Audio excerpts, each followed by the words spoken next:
Hey, good Sunday afternoon, friends. It is time for Dungeons and Dragons. Welcome, one and all, to the Wily Hobbit Twitch channel. I am the Wily Hobbit himself, also known as Scott when I'm not playing pretend with my good friends here. But for now, I shall be Wily Hobbit. So we are going to play some D&D, and we're going to play it in the world of Greyhawk. It is 5th edition as far as the rules set go, but we're kind of, going for that sort of old school feel, mostly because it's old dudes playing D&D. So that auto sets us in old school mode. But yeah, so welcome. Let's do this. Let's go around the group and meet our players. We'll start up in the upper left corner with Daryl Nimblebottom. What's going on there, Daryl? Not too much. It's been a month, so just getting back into character. But Daryl is a dwarf cleric that came from the Vespi Forest. He grew up in a group of hobbits, and so he was adopted into their family. And he came to this party to take the place of his brother Bingo Nimblebottom, who was a hobbit who was called to city of Greyhawk to collect some fees that were owed to the family. So Daryl has been gracious enough to come to take his place. And at the same time, Daryl has some of his own personal agenda with regards to what he's searching for in this adventure. And so hopefully as we kind of move along, that will start to reveal kind of Daryl's own personal internal struggles and what he's hoping to get out of this. Excellent. Yes, there is agenda and backstory. Yes, and another Hobbit is in the house. The Wandering Hobbit 24. Welcome. Thank you for bringing your Hobbit energy. Woo! Look out. So many Hobbits. Okay, let's go down to Blarg, who's not a Hobbit. And let's hear a little bit about you there, Blarg. Hey, everybody. I'm Chris, WikiVA on Discord and Twitch. When I play D&D, which is every other Sunday like this, I want to win the game. So, in that vein, I created Blarg, a 4th level mastermind rogue who is also a linguist. And now, because of that great power, I am prepared to win this game. No one has explained to Chris yet that there really are no winners or losers, other than the joy that we all experience makes us all winners. That's a lie. He hasn't come around yet, but we'll keep working on him. Oh, that's Blarg. He's in character. There you go. Nice, I like it. All right, Erideth Carwin, what's going on? Hello, friends. I'm Carl on the Discord. I am Carnage, both with a K. I play Erideth Carwin, the mysterious Shadar-kai arcane archer from the Shadowfall, who finds himself in this strange new world. And despite being nearly ripped in half last time by a savager, I'm still the tallest member of the party. So, yeah, that got a little dicey, didn't it? See what I did there, dicey? Dicey? Yeah. All right, very nice. And finally, last and certainly not least, Baldwin O'Farrell. How are you, my friend of the dwarf? Hi, my name is Tim. I'm also known as Enoch Pratt on Twitch and Discord. I'm a theater artist and educator. I make things and I do things. My character is Baldwin O'Farrell. He's a dwarf swashbuckler from the Rakers and soon to be entrepreneur of Parsnip Vodka. Nice. Excellent. Good to see your character branching out. Very, very good. We do have, if you haven't noticed, we do have a dark window today. Our friend Dave, DM Dave, Dungeon Master Dave of the Guild Superior fame, is currently in Lake Geneva, Wisconsin. So he will be unable to join us, which saddens me greatly. And I'm trying to call to the chat his information, where you can find him and all that. And when I remember the commands, I will type them in correctly. But Dave will be unable to join us. And so Hebney Cragbeam, we will be without our cranky gnome rage tinkerer, as Dave likes to describe him. So, and again, once I find the proper command, it is the proper command. Exclamation point Dave. Maybe if I just type it again, it'll work. Yeah, Dave's not here. So generally that's how it works. You just keep typing until something happens. yeah, I'm gonna hit it with a hammer. I'm sure that'll be fun. So apparently commands are not working at the moment, but that's okay. So that's the cast, or well, it's not really a cast. They're players. Because this is not a show; it's a game. I don't know why I just said that, but yeah. So and hey, thank you for that sub, Wiki VA. That's Chris or Blarg, and that gives the party 13 plus 2s.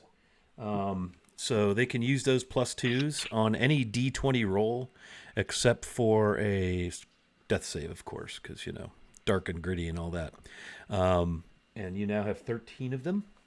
I'm going to try a different command. If you wish to help the party, you can use your little long bottom leaves that you're accumulating by chatting. If you click on that little icon down in the bottom left corner of chat, you can see how to do that. But yeah, for some reason, commands are not terribly commanding today, and I don't know why. Welcome to Streamlabs.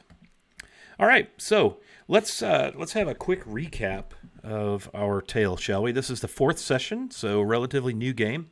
We're playing, and you can see in the graphic window there, we are playing a module that is written and published by my good friend Carlos. His company is what we call Castle Entertainment, CASL, and then uppercase E for entertainment. And Carlos is an old school, kind of a 1E kind of guy, and he writes brilliant adventures, thick with intrigue and detail, beautifully written. He writes and publishes them. And they're all set in Greyhawk, but they're done so in a way that enables him to publish and sell without getting into any kind of copyright infringement or Wizards of the Coast intellectual property issues. And he basically just scrubs all the serial numbers off and renames everything. But this particular module that we're playing, as you can see by the graphic, is called While on the Road to Caverick's Cove. And this particular module that Carlos created is more of an homage to the village of Hamlet, in that it's a village with very well established NPCs and locations. There's a handful of adventures. The party just completed one. And so we're using Caverick's Cove presently as our base of operations. And that is where the party finds themselves, in that small coastal village. It is in the area of the Flanaess, the northeastern quadrant, north of the North Province, an area called Ratik, R-A-T-I-K. And it's right there along the coast.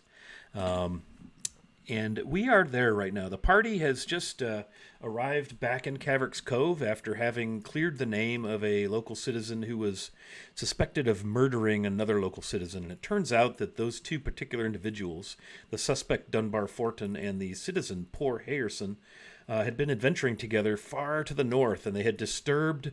They got into this abandoned keep on a pine forest-covered island up very, very north end of Grendip Bay, up near the Frost Barbarian lands. And in exploring this keep, they found themselves some wondrous treasures, but they disturbed the spirit of a dead pirate sorcerer. And having taken some of his personal effects, the undead pirate sorcerer came down to find them and exact revenge upon them. So he took the shape of Dunbar Fortin, snuck into Hayerson's home, and killed him. Left an item that Dunbar Fortin had dropped whilst in the keep to implicate Fortin. Fortin had skipped town. The sheriff's posse, so to speak, could not find him. And so a friend of the deceased put up a bounty, and our party accepted that bounty, found Fortin, engaged the undead spirit of the sorcerer, whilst, unbeknownst to them, actually leading the sorcerer to Fortin's location. Oops. But they were able to win the day with the help of a druid in Aldergrove, far to the north and west of Caverick's Cove, and they brought Dunbar Fortin back, got his name cleared with the locals, and are now presently being looked upon as worthy adventurers and trustworthy friends of Caverick's Cove, even though most of them are new to the area, with the exception of Hebney Cragbeam. Hebney's been around for several months, applying his trade as a sort of a B-level craftsman, tinkerer, with a bit of a temper. And so it is that the party now finds themselves in the Blushing Nereid, which has sort of become, over the centuries of Caverick's Cove's existence, the some 250, 300 years there's been a Caverick's Cove. This particular establishment has sort of become the hub of the community on a recreational basis, right? There's a mercenaries guild, and there's the mayor, and there's the sheriff's office, and all such dwellings. But the Blushing Nereid is the tavern where many locals like to dip their beards in the froth, so to speak. And it is in the tap room of the Nereid where we find our party to begin. The building itself is a stone and mortar building. So stacked stone with mortar bulging out between. It's a large building. It's actually an L-shaped edifice, and in fact, I'll give you a peek at the Caverick's Cove map, so you can see it on stream. And I will attempt to drop that also into the Discord so my players can see it. We do play theater of the mind, so to speak, and so. When I do have some maps I can use time and again, I do like to share them. And so the building they're in is half tap room and half residence. And it is the residence of the Caverell family. Gendor Caverell is the proprietor of the Blushing Nereid.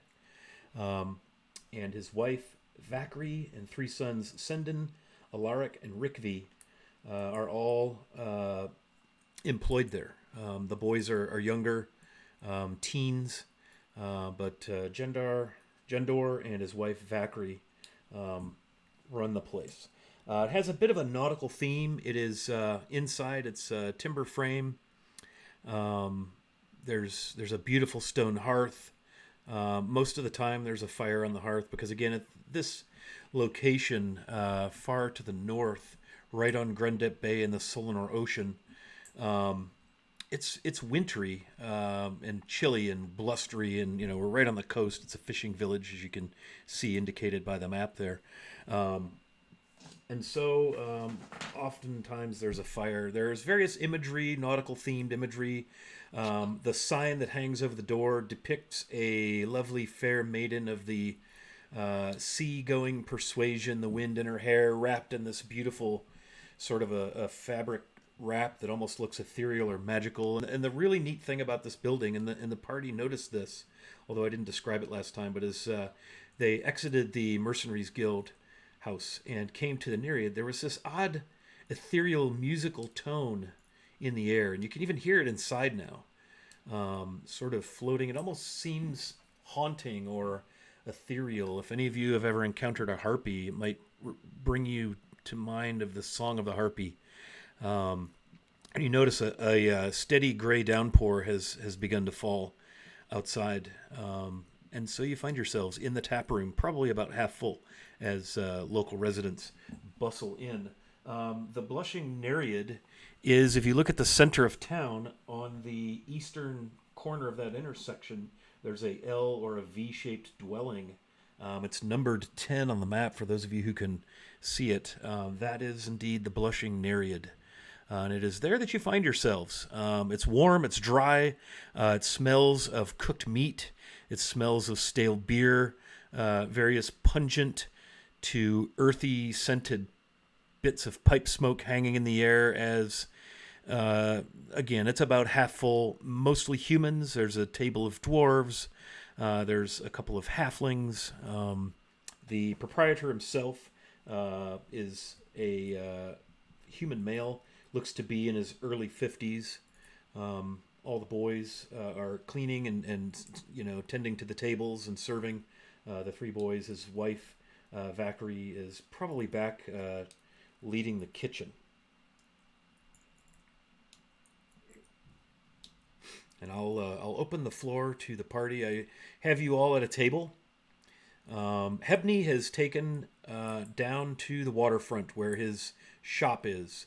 That's part of the waterfront area down there, and he is not at the table presently. Hey, Asher, good to see you, buddy. Good to see you too, Dave. Welcome, friends. So the party is awaiting their dinner that they've ordered. You've already met Jendor, who's been to the table a couple of times, and I'll leave the conversation to you all.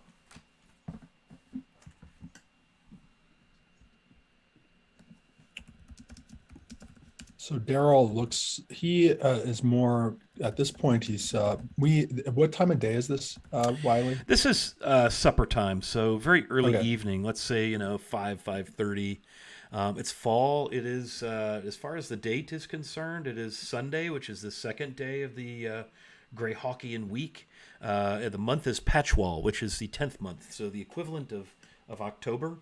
It is already fairly chilly, as again you're up in the northern end of the Flanaess. And it won't be long. Harvest is complete. It won't be long before snow will begin to fill the air. So Daryl kind of looks around at the different parties that are in the bar, and it looks like you had mentioned there's a group of dwarves, there's a group of hobbits, and or halflings, and some humans, and he had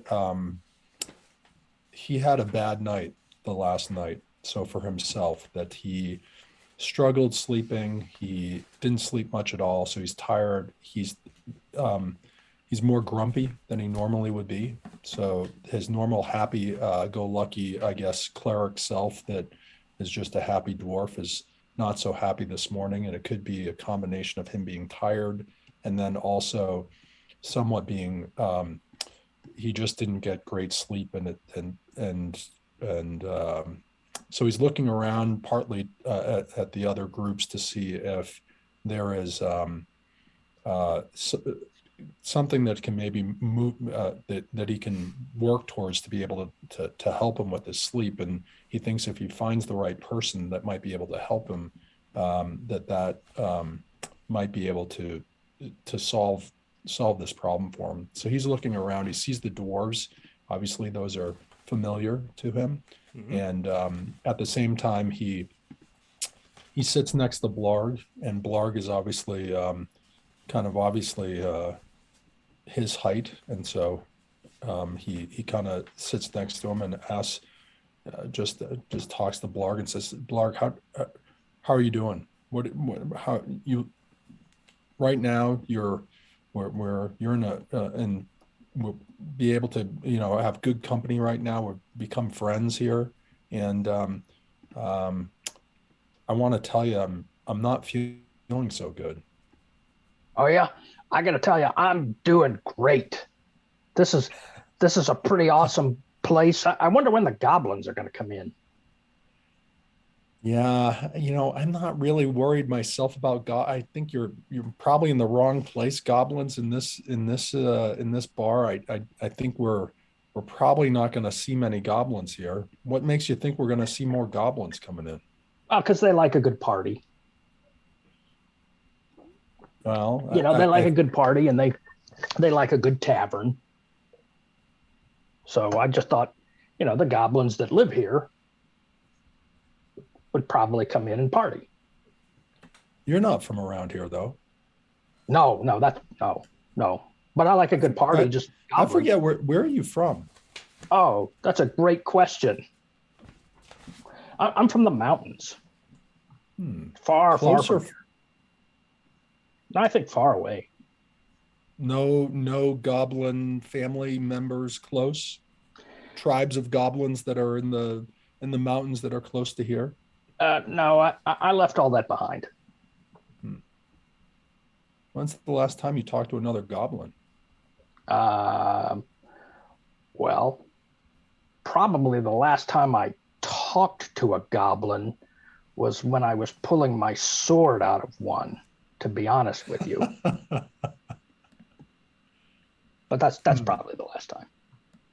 That, Blarg, I'm going through issues right now, but at some level that that's not right.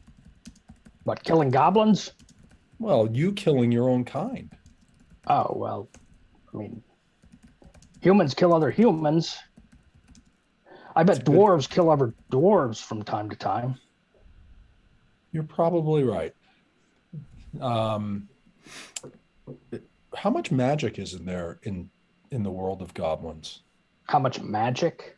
Yeah, You know, I would dare say that being a goblin is pretty magical all the time. true. Do you have wizards, goblin wizards, or We have shamans. shamans? Yeah, I was named by a shaman. How is the shaman magic? Powerful? Well, I don't know. I mean, I've never had I've never had a shaman cast a spell at me, as far as I know. Hmm. But he named me. That was pretty nice. Do you think they could help a dwarf? You want a new name? No. They typically only give out one name. I'm going to be honest with you, and you have to be worthy of that name. Otherwise, they won't give it to you. But if you want a new name, and we run across a goblin shaman, I can put in a good word. Okay. I'm thinking I like my name. Okay. Daryl. Yeah, It's pretty simple. I mean, it's a pretty solid name. We probably don't need a goblin shaman then. Oh, I could go, Mike or Bill or Well, something like that. Yeah, I mean, you don't need a goblin shaman for that. I mean, Yeah. maybe orc shamans do that. I don't know. Yeah. But I'm thinking higher power magic. Can they do anything else besides give you a name? well, I think they can. I just, I always, my philosophy with goblin shamans was always don't get on their bad side. Hmm. And so I followed that advice, and I never had one try to magic me. Okay. All right. Good to know. I mean, Yeah. ask the wizard, and he points at the elf. Ask the wizard. He's a wizard. I mean, he probably knows about goblin shamans and how powerful they are. I thought our elf was a ranger. A what? No? Archer. I thought he was a wizard. He is? Talking about me? Isn't he? Didn't he cast a spell or something? Yeah, but Or he's I can cast spells too. I'm a cleric. So I'm a healer. But I can cast spells, but yeah, well, that's kind of like a wizard. But I thought the elf had a magic thing he shot out of his bow, pew pew. I only have a limited amount of magic I can do, and it is. So he's a wizard. That's what I said. no, It was I mean a He real probably wizard. knows. He probably knows a lot about goblin shamans. He probably learned that in wizard school.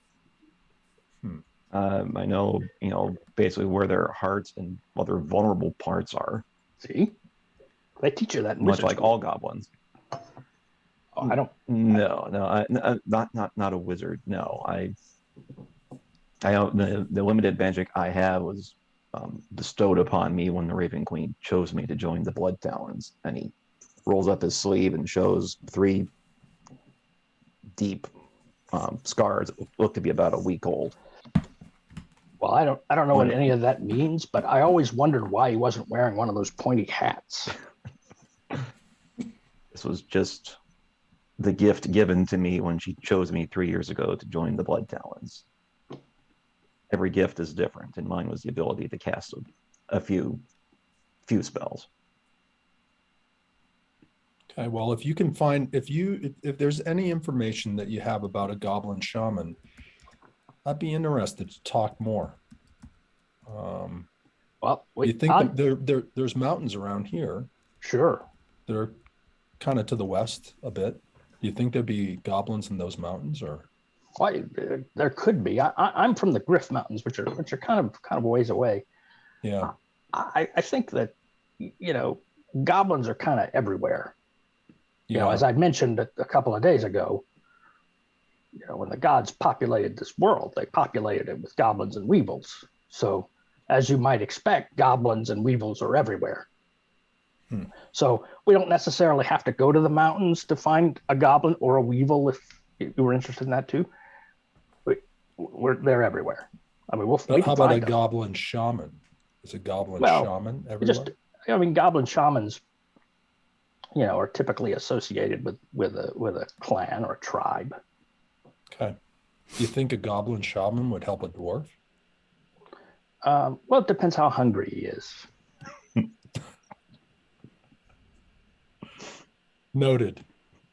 And at that, Daryl goes back to kind of sitting with his mug of beer and kind of thinks a little bit about what Blarg just told him.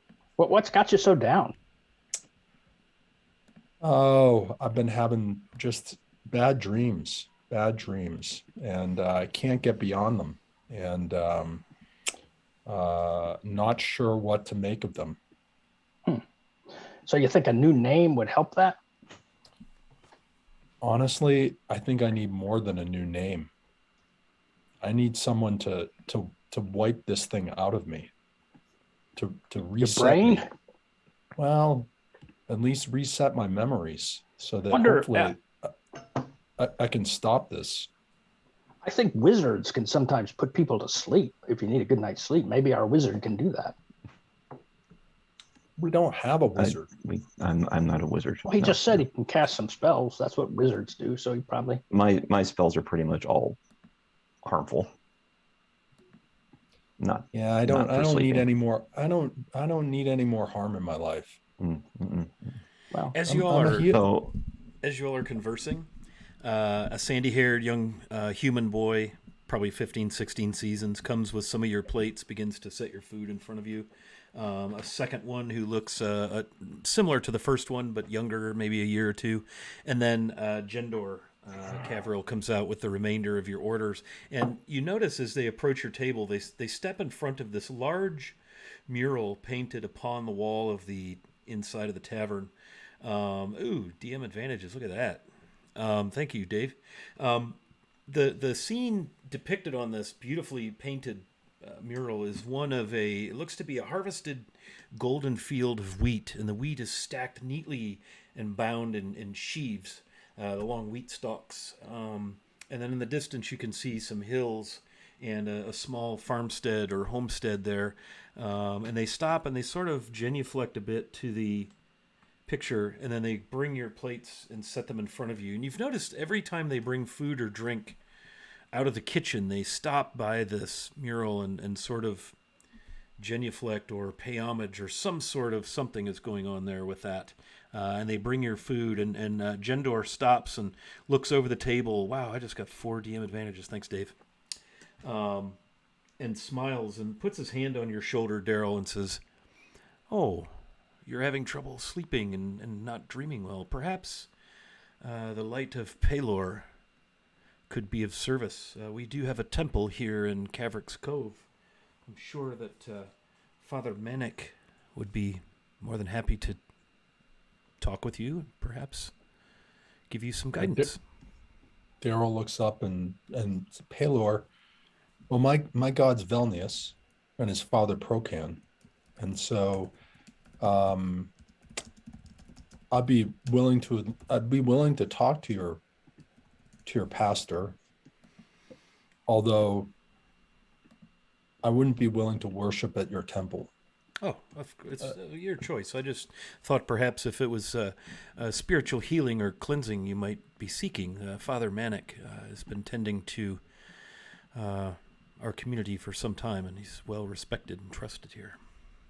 Just a thought. And Daryl looks up and says, "Thank you," and I appreciate the thought, and I'd be willing to talk to him, and he might be able to help me in the area as well, to understand what the options might be, or what if I might be able to find a powerful wizard. Powerful wizard, you say? Goodness, that sounds serious. Although I can relate to your issues with dreams and sleep and unease. We've had our lives are good now here in Cavric's Cove, but there was a time when that wasn't the case, and so I can relate to what you're experiencing. And Father helped us. I don't worship Pelor either, and he kind of turns and gives a nod to the mural. But Yes, he could be a resource. He's helped me through some dark moments. I'd be happy to talk to him, But unless I find a goblin shaman Yeah. sooner. he kind of winces and looks at you rather painfully, and he looks at Blarg.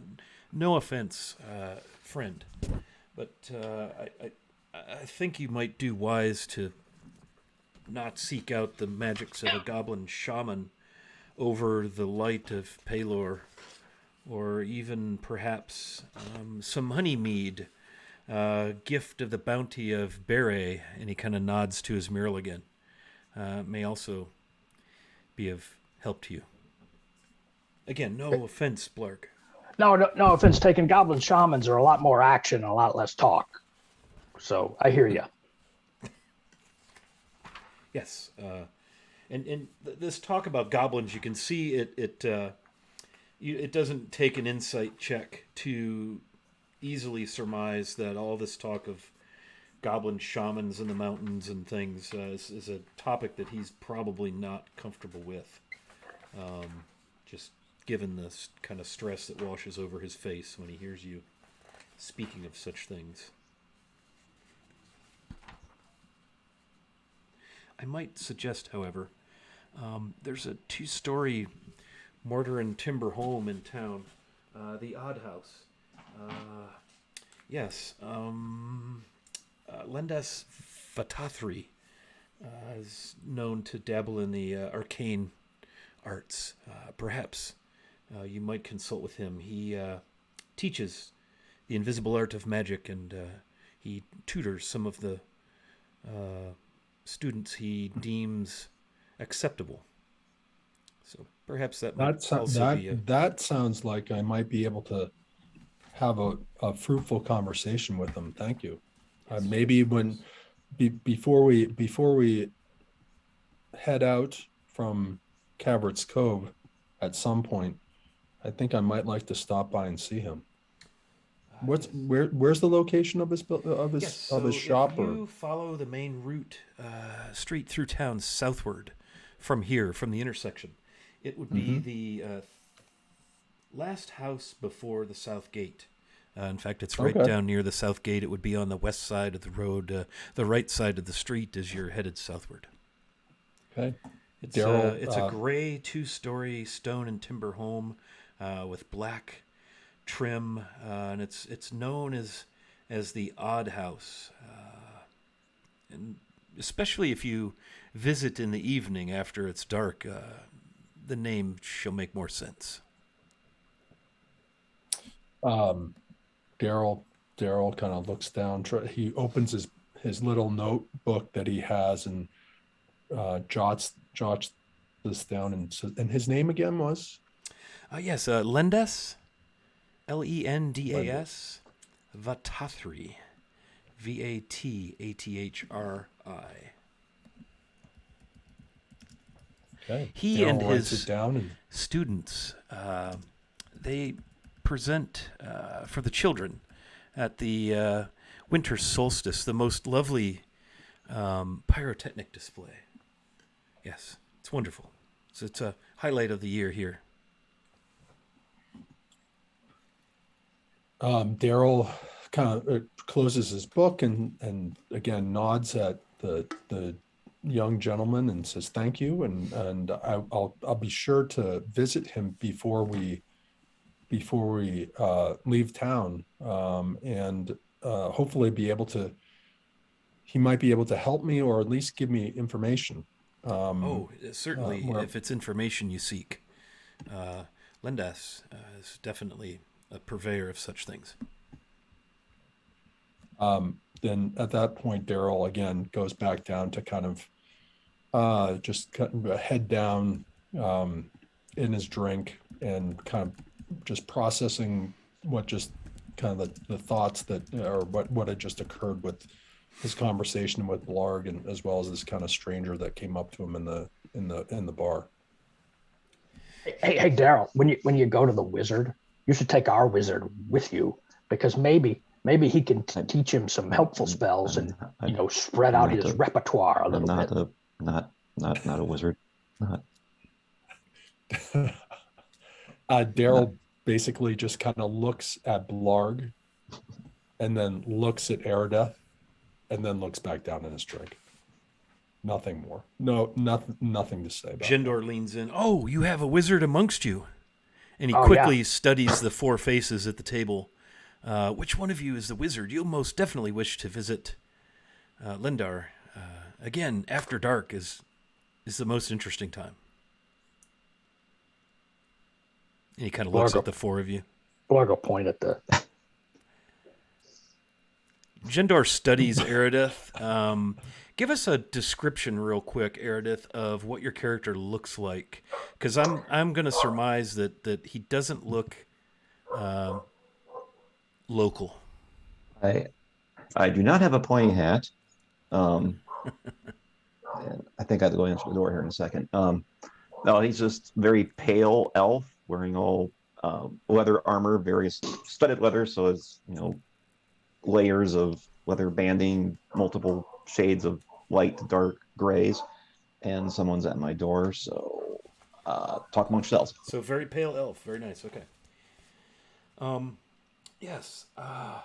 Well, can I get anyone anything? Perhaps honeyed mead. It's what we're best known for here, my friend, Mr. Nimblebottom. I'll take one. I think a honey mead might be good for me. And I think, can I tell you something, though? Of course. I spread honey on my Papa's biscuits. That's not the appropriate use. He looks at you. Of the phrase. Honey is good on biscuits. I'm happy to hear that. I'll fetch your. He looks up at Blarg when he says this, and did I do it right? No, that we can't be so cavalierly using the passphrase. Tater tots. He's Daryl's confused and looks back down in his drink. Jindor looks at Baldwin. Tater tots. What are these tater tots of which you speak? Is this something to do with parsnips? Never mind that. Speaking of parsnips, I wanted to talk to you about maybe tomorrow finding a place where I could set up shop to start distilling parsnips. Oh, yes. We need to talk about that. Yes, he kind of smiles. We will do that tomorrow. We will set upon that mission tomorrow. And he leans in close to the table. Just a word about Odd House. They seem to go through apprentices quickly, and he kind of talks low, leans in close so as not to be heard at any of the adjoining tables full of mirth makers. They go through them quickly, and it seems they leave the building feet first. Nobody's seen this for sure, but just if you do visit Lindas, just be careful. So do most people walk on their hands here? No, they're carried out. Oh. Feet first. Oh, well, that makes more sense. Yes. I mean, no one's ever seen it, but that's the rumor. Shh. I'll get your honeyed mead, and he turns around and in a flash, he's gone. Daryl, if you'd like to roll religion, because I'm assuming that mural has probably caught your attention or your interest to some extent. Yep. After that little Let's conversation. see. Religion, no problem. 14. Yeah, so the 14, you recognize the scene on the wall is probably a local farm. But what catches your eye is the wheat, the sheaves of wheat, or if they were singular, it would be a sheaf of wheat. And you put things together. You realize that you're looking at probably an homage to the goddess, the Hearth Mother, Berei, Berei. She is a kind of a lesser goddess, sort of a known to be a splinter cult of the worshippers of Biori, who is the Earth Mother, one of the primary deities of the Old Faith. So you would guess that this fellow probably is a member of the following of Bere. She's goddess of home, family, and agriculture are her spheres. Okay. Daryl, and he's still at the table. He has turned to go fetch your honeyed Okay. mead. Great. Okay. So maybe Daryl will say something to him when he comes back with the mead. But at this point, he turns to Baldwin, because Baldwin's another dwarf, and asks Baldwin whether or not in any of his kind of, when he grew up as a dwarf, that did he know of any other gods that that the dwarves followed, and does this god make sense to him with regards to the gods that he grew up with? Does he know anything about Barry? I've heard the name, but I of course was raised in the faith of Dumathoin. I'm not really that familiar with other than dwarven gods. Okay. He then turns to, obviously he knows Blarg. Blarg has no information with regards to this. And obviously Aerodeth doesn't, because Aerodeth's extraplanar at some level, that Aerodeth isn't even from Earth. So the Raven Queen. He just waits to have the human come back to him to talk with him.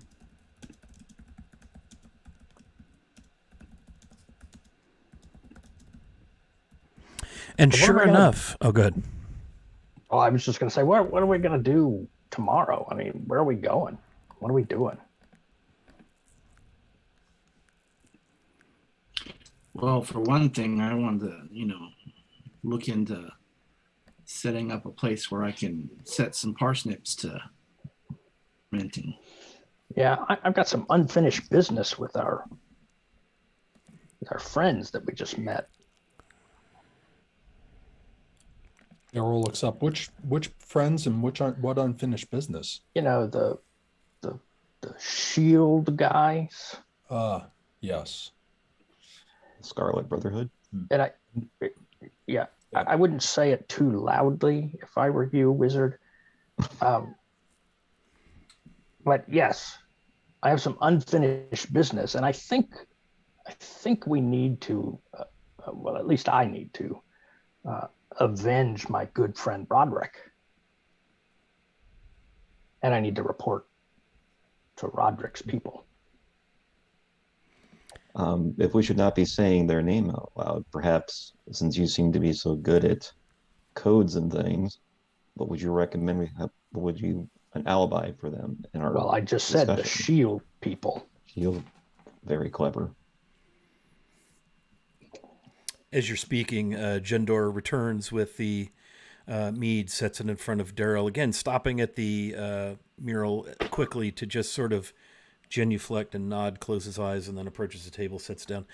You'll not find a finer mead in or around Caverick's Cove, although I'm concerned that the deep forges here in town have begun making... Apparently they have a druid guest, and they've become crafters in the art of meadery. I'm hoping that doesn't... I'm hoping the druid moves on, and he kind of winks. But yes, I hope that this helps warm your bones and fills your belly, good dwarf. Daryl looks up and nods and says thank you, and then he he kind of glances up to the mural at the wall and he says, "It seems like every time you walk by that mural, you seem to genuflect and say even a small prayer." Ah, yes, Um, yes, of course.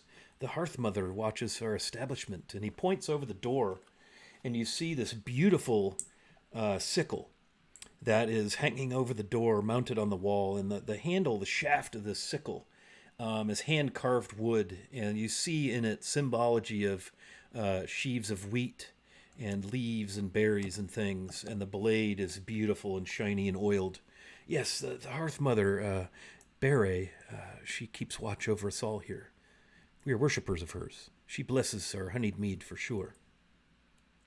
and who is the priest? Is the priest that you had spoken of? Yes, That's Father Manic, yes, yeah. Pelor. He's a Okay. priest of Pelor. Okay. Yes, the Um, father of do the you, sun, do you think that most he known. would? Do you think he would know of people around that would have strong magic? Oh, he may, or he may know people who know people. But People who know I would, people who know people. yes, I would start in the odd house if it's magic you seek. The Okay. arcane arts, yes, most definitely. Daryl again thanks him and says that before we head out again, I will definitely stop by and speak to him and see if he can help me. Another person comes to mind. I have a good friend in town. She runs the Chuckling Centaur, the inn. So my purpose may be twofold in recommending her to you. I'm curious, do you all have a place to stay? Not yet. Ah, well, then we might be able to take care of a few good items of business then for you. One, Melinda Brambleberry is the proprietress, a fine lady gnome. Uh, she's been in Caverick's Cove for ooh, 200 or more years. She's built the establishment. It is certainly the finest dining and certainly the finest stay up and down the coast between here and Marner. You might avail yourselves of her attention for a room and some information. She has connections well beyond the comfortable walls of our fair village. In fact, the establishment is named for her friend. She occasionally is visited by her centaur friend. Yes, I think Melinda would be just the person for you to meet. Um, Daryl kind of again nods his head and says, "How far away is this? And is it just right here in town, or will we need to leave town for this?" Oh no no no no no! It's here in town. In fact, she purchases all of her libations and drinks from me. Of course, she sells them for a bit more than we do, but that's part of the arrangement. But no, she is actually. If you continue eastward, you exit our building and turn to the left, to the east. She's just two doors down, toward the east gate. Yes, highly recommend. She's on the left side of the road. It's a large whitewashed stone and mortar building. You can't miss it. Beautiful dark timbers. It's a lovely place. Daryl Tell me the turns name to of it again. The Chuckling Centaur Inn. She has a very well appointed dining and tap room, a little fancier than ours. But in her meals, she has a staff of gnomes, all of her nieces. Let me see.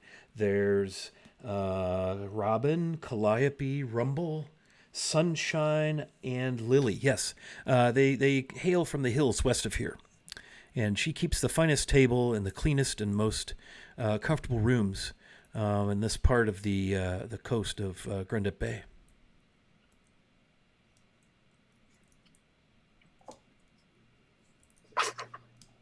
Well, thank you for the recommendation. I think we'll Of course. We often refer Sounds like me business, looking- and we partner together on the drinks. I supply her with all of her libations. It's a nice arrangement. But she's been here for 200 plus years, and if anyone would know anything about magic and information, if that's what you seek, Melindra would be You're a person to meet. I thought we were all going to crash at Hebney's place.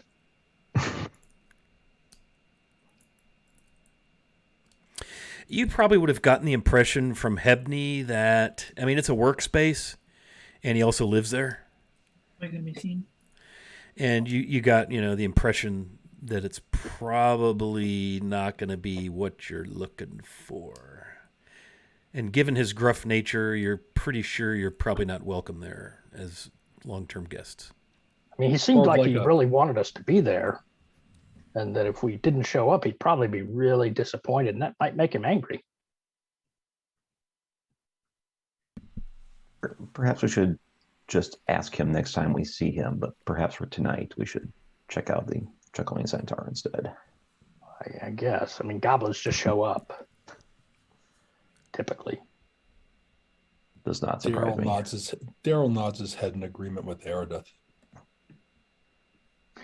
Hey, Mr. Bartender guy, Jendor, please call me Jendor. Jendor. Do you know? Do you know Sir Roderick? You ever see Sir Roderick here? Could you perhaps describe him to me? Sure. He's a tall human, like very stone-faced, never smiles, big mustache, armored, kind of stern-looking. I think I've seen someone fitting that description pass through here time and again over the years. Hmm. He's a knight of some kind. Indeed, he is. Yes. You don't happen to know of any of his comrades around this area, do you?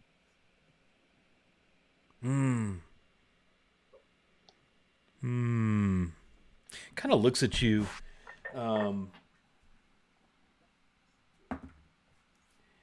Studies your look. Why do you ask? Roderick's my friend. Your friend, you said. Indeed. Through this knighthood, perhaps? Well, I knew he was a knight. He and I have worked together in the past. His order. There are numerous knights. Protectors. Right. No, you're right. That's what they call themselves. He pulls a chair up and sits at the table. Grabs one of the tankards and fills it with ale from the pitcher. How well do you know this knight protector? Well, he's my friend. I've worked with him in the past. Worked with him, you say? Yep. He's been through here. It's been some time. But yes, I'm acquainted with Sir Roderick and his order. Why do you ask? Well, I need to get a message to the knights. Well, they're scattered far and wide. I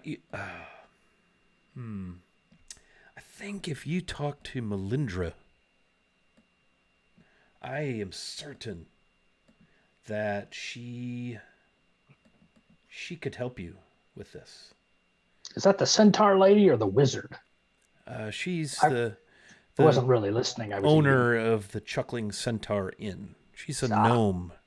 Gnome. Fine. You'll not meet a finer gnome. Fine lady. She and her nieces run the inn.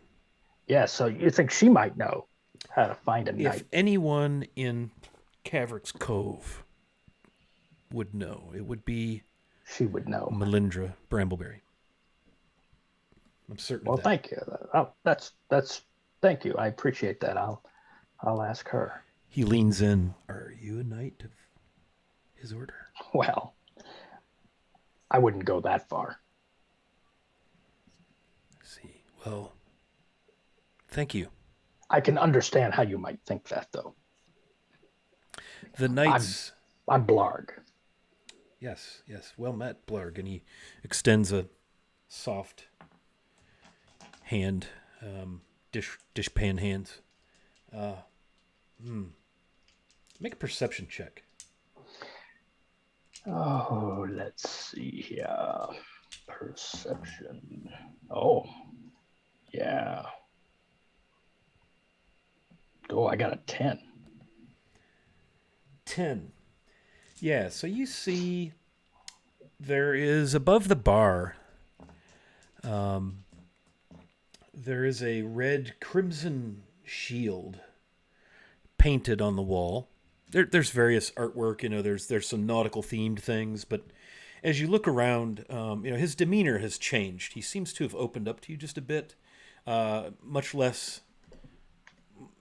more personal than just a hospitality proprietor taking care of his customers. And you see one of the images kind of catches your eye behind the bar, and it's that of a crimson shield, and it has 3 straight bones upon it.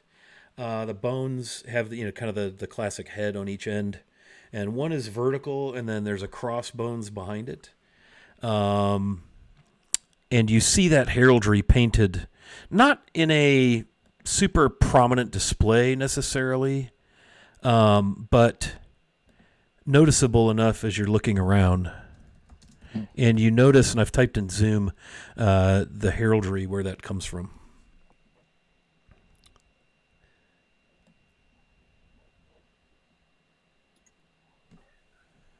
Okay.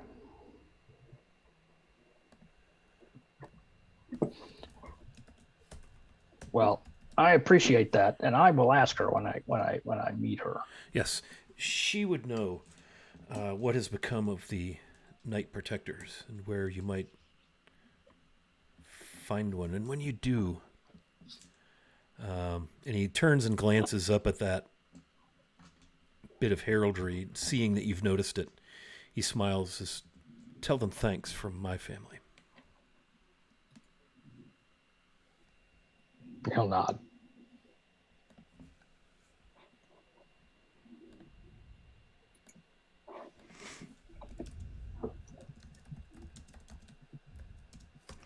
Okay. He stands up. Well, I must... and he drains his tankard, sets it down, wipes the froth from his mouth. I must tend to things. You see, it's gotten quite busy in here, and as you've all sat and talked and all that, you've found yourselves having to either lean in or talk louder, as the room is easily 80% full now.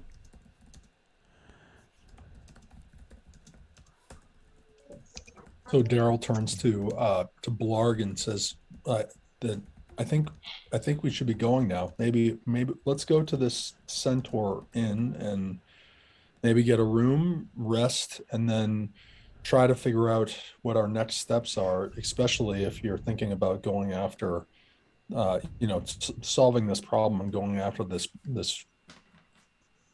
group that you've been talking about. Yeah, I think that's probably a good idea. Let's do that. Let's go over there and My book fell out of Okay. meet her. So you exit the Blushing Nereid, finish your wonderful meal. It was very good. Lots of roasted parsnips, salad of greens. There's numerous preparations, 3 or 4 different preparations of fish. One is a stew, one is a chowder, one is grilled, one is baked. There's hot bread, honeyed butter, just a nice comfort food, stick to your ribs, salt of the earth type food. For dinner, you're full, you're content, albeit somewhat battered and bruised from your encounter this morning on the road on the way into town. But you're feeling a little bit better about things now that you've met apparently an important figure in Caverick's Cove, one Gendor Caveril. You step outside the... Before we leave, Yes. Blarg is going to take 25 gold pieces, Oh. and he's going to go up to the to the bartender guy, and he's going to slip that into his hand. He's going to shake his hand, slip that into his hand, and he's going to say, "That's for the struggle." His eyes get really big, and he opens his hand, and he kind of looks around. Thank you. And then he's going to walk out with Thank the you. rest. Goodness. May the blessings of Beret be upon you and your family. From a goblin, no less. And he kind of smirks. He just has this look of stunned disbelief at what just happened and gratitude as you step away. Yeah, and he'll rejoin his compatriots.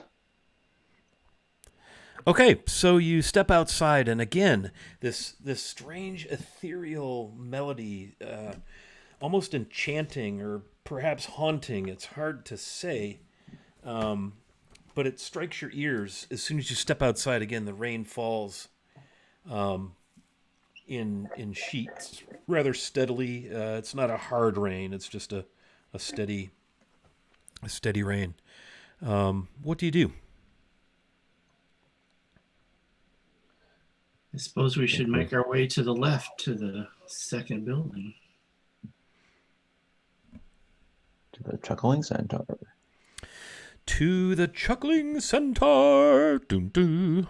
Okay. Can Daryl make like an, I guess, insight check into what this sound is? Because it's not normal. As we're walking, does he recognize this, or what where is this Yeah, go coming ahead from? and roll insight. All right. And if your perception, you want to roll that as well. 22. 22 insight. Yep. Okay, And then roll me perception as well. Yep. And that is 19. 19. Okay. Yeah, you're confident that the sound is emanating from the roof of the Blushing Nereid. And you stand there and you kind of consider it and you think about it. You look at it. The roof itself is made of bronze, some sort of like stamped bronze with this beautiful green patina. And you are certain that the sound of the rain falling upon that roof is creating that sound, that musical call to the sea, if you will. Very, very haunting, ethereal. It almost seems buffeted by the wind when a gust comes off the ocean. And you can smell. You are merely 500 feet from the edge of the ocean down near the... they call it Procar's Bounty, which is the waterfront, the warehousing and small marina. That Caverick's Cove sits high upon a cliff above, and the road cuts down through the cliff to the waterfront. And you know you're only about 500 feet from the ocean's edge. You can smell the salt on the air, the smell of the ocean as the wind blows in from the east. It's quite this sensation as you all stand there contemplating the sound and the smell and the senses. And then you turn to face the rain and the wind. You just go 150 feet. You pass a building on your left. Let's see. That is just a wooden single-story building. It appears to be there's a spoked iron wheel hanging from a sign post. The iron shod wheel looks like maybe it's a smithy or something. There's some smoke curling out of the chimney. There's 3 dogs tethered out front. And then beyond that is the building that fits the description of the Chuckling Centaur. It's rather impressive. It's L-shaped. The length of it, the longer part of the L goes straight back from the dirt road, dirt and crushed stone. It's whitewashed stone and mortar, but you see timbers, dark timbers that reinforce and provide the structure. and there's a wooden sign suspended by thin chains held aloft, kind of blowing in the breeze a little bit. And burned in wood upon the face of the sign is this image of a mirthful female centaur laying on her side as if in repose. And then carved in this elegant gold inlaid script, "Welcome to the Chuckling Centaur Inn, established 468 CY. Proprietress Melindra Brambleberry." And you can see kind of behind the building, looks like there's a rather large, well-built, well-maintained barn. You would assume might be the stables. There's also a curl of smoke coming from the chimney of the inn and from the barn, giving you indication that fire is upon the hearth. Do you enter? Enter. Okay, very nice.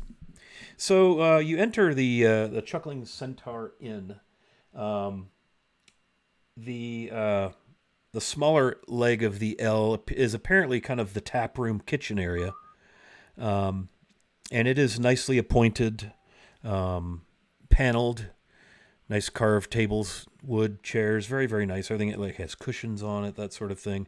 It's very quiet in here, as you've spent a couple of hours in the Blushing Nereid. There's a few guests at a couple of tables, and there's sort of a small desk at the entry.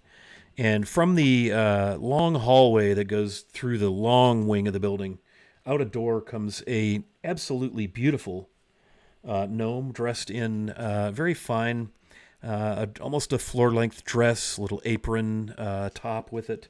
She smiles. "Hello, welcome to the Chuckling Centaur. I'm Melindra. Will you be dining this evening, or would you like rooms? Or both?" Well met, kind lady. Yes. We'll be looking for lodging. Ah, very nice, very nice. It's a quiet time of the season. The harvest is complete and stowed. The fishing is going to be slowing down for the season, save for the most hardy who are willing to brave the waters of Grandip Bay in the wintertime. And so we are replete with vacancy. You have your choice of any of the 10 rooms. I assume you all wish to have an individual space? That sounds reasonable. Yes. Very well, very well. She, again, is very well-spoken. She looks lovely. She does have a very, very nice dagger at her hip, and it's a very nice leather scabbard and belt that is holding it there. And so she says, "Well, I'll tell you what. You may have your choice of the rooms. The doors are all open to each room if you'd like to stick your head in and have a peek. There's 5 rooms on each side.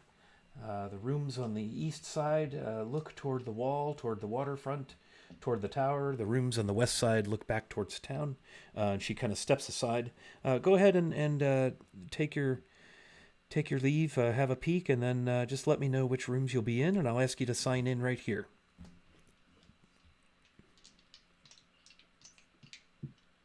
So Daryl goes around the corner, checks out the first 2 or 3, sees one that kind of fits the size of a dwarf and chooses that one, comes back in and kind of puts his head, or looks up to, I think she's a gnome. Yeah. Yeah. So you'd Okay, be at so pretty much eye level with her. Looks her straight in the eye and says, "How much?" And I'll take the third one on the left. Yes, very well. Yeah, we do have 4 rooms are for the shorter among us, and she smiles, and the remaining 6 are for the more human-sized folk. And the rooms are 1 gold piece per evening. We'll cut 10% off of that if you stay the week. Daryl, oh, sorry. I was just Go going ahead, to say, Baldwin would like one of the dwarf-sized rooms on the eastern side, and we'll pay for a week. Very well. Let's see, that's 7 gold. I'm gonna make me do math. You go ahead and get settled, and I'll let you know what the cost will be. And in fact, I will. You're the ones with Fortin, right? Indeed. Yes. If you'll each put a gold piece down, you can settle up at the end of your stay. I trust that you're good for it. And she smiles. Done. Yeah, Blarg put his gold piece down. The DM has given himself the task of calculating 10% of 7 gold. I'll sort through that on my own. So everybody buys a week. Yep. 7 gold or 1 gold? She only asked for 1 gold piece down. Okay. So very well. Yeah, so each of you finds a room. They're very comfortable. Fine wooden furnishings, goose down pillows, nice thick soft blankets, cushions. Each room has a small writing desk, a couple of candles, means to make a fire to light your candles, wash basin. And then the dining room is got a fire roaring on the hearth. Only about 12 tables in here. It's a good bit smaller than the Nereid. A small bar. And you do see any number of younger female gnomes hustling about, cleaning, tending to the couple of guests who are apparently having a bit of a late quiet supper near the hearth as the rain kind of beats upon the window panes of this establishment. It's very cozy, well lit with torches and candles and so forth.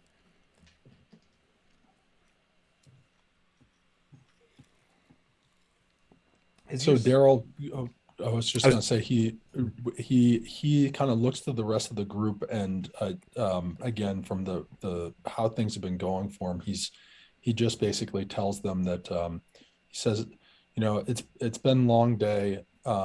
We have a lot to do tomorrow. I'm going to head to sleep, and I'll see you in the morning.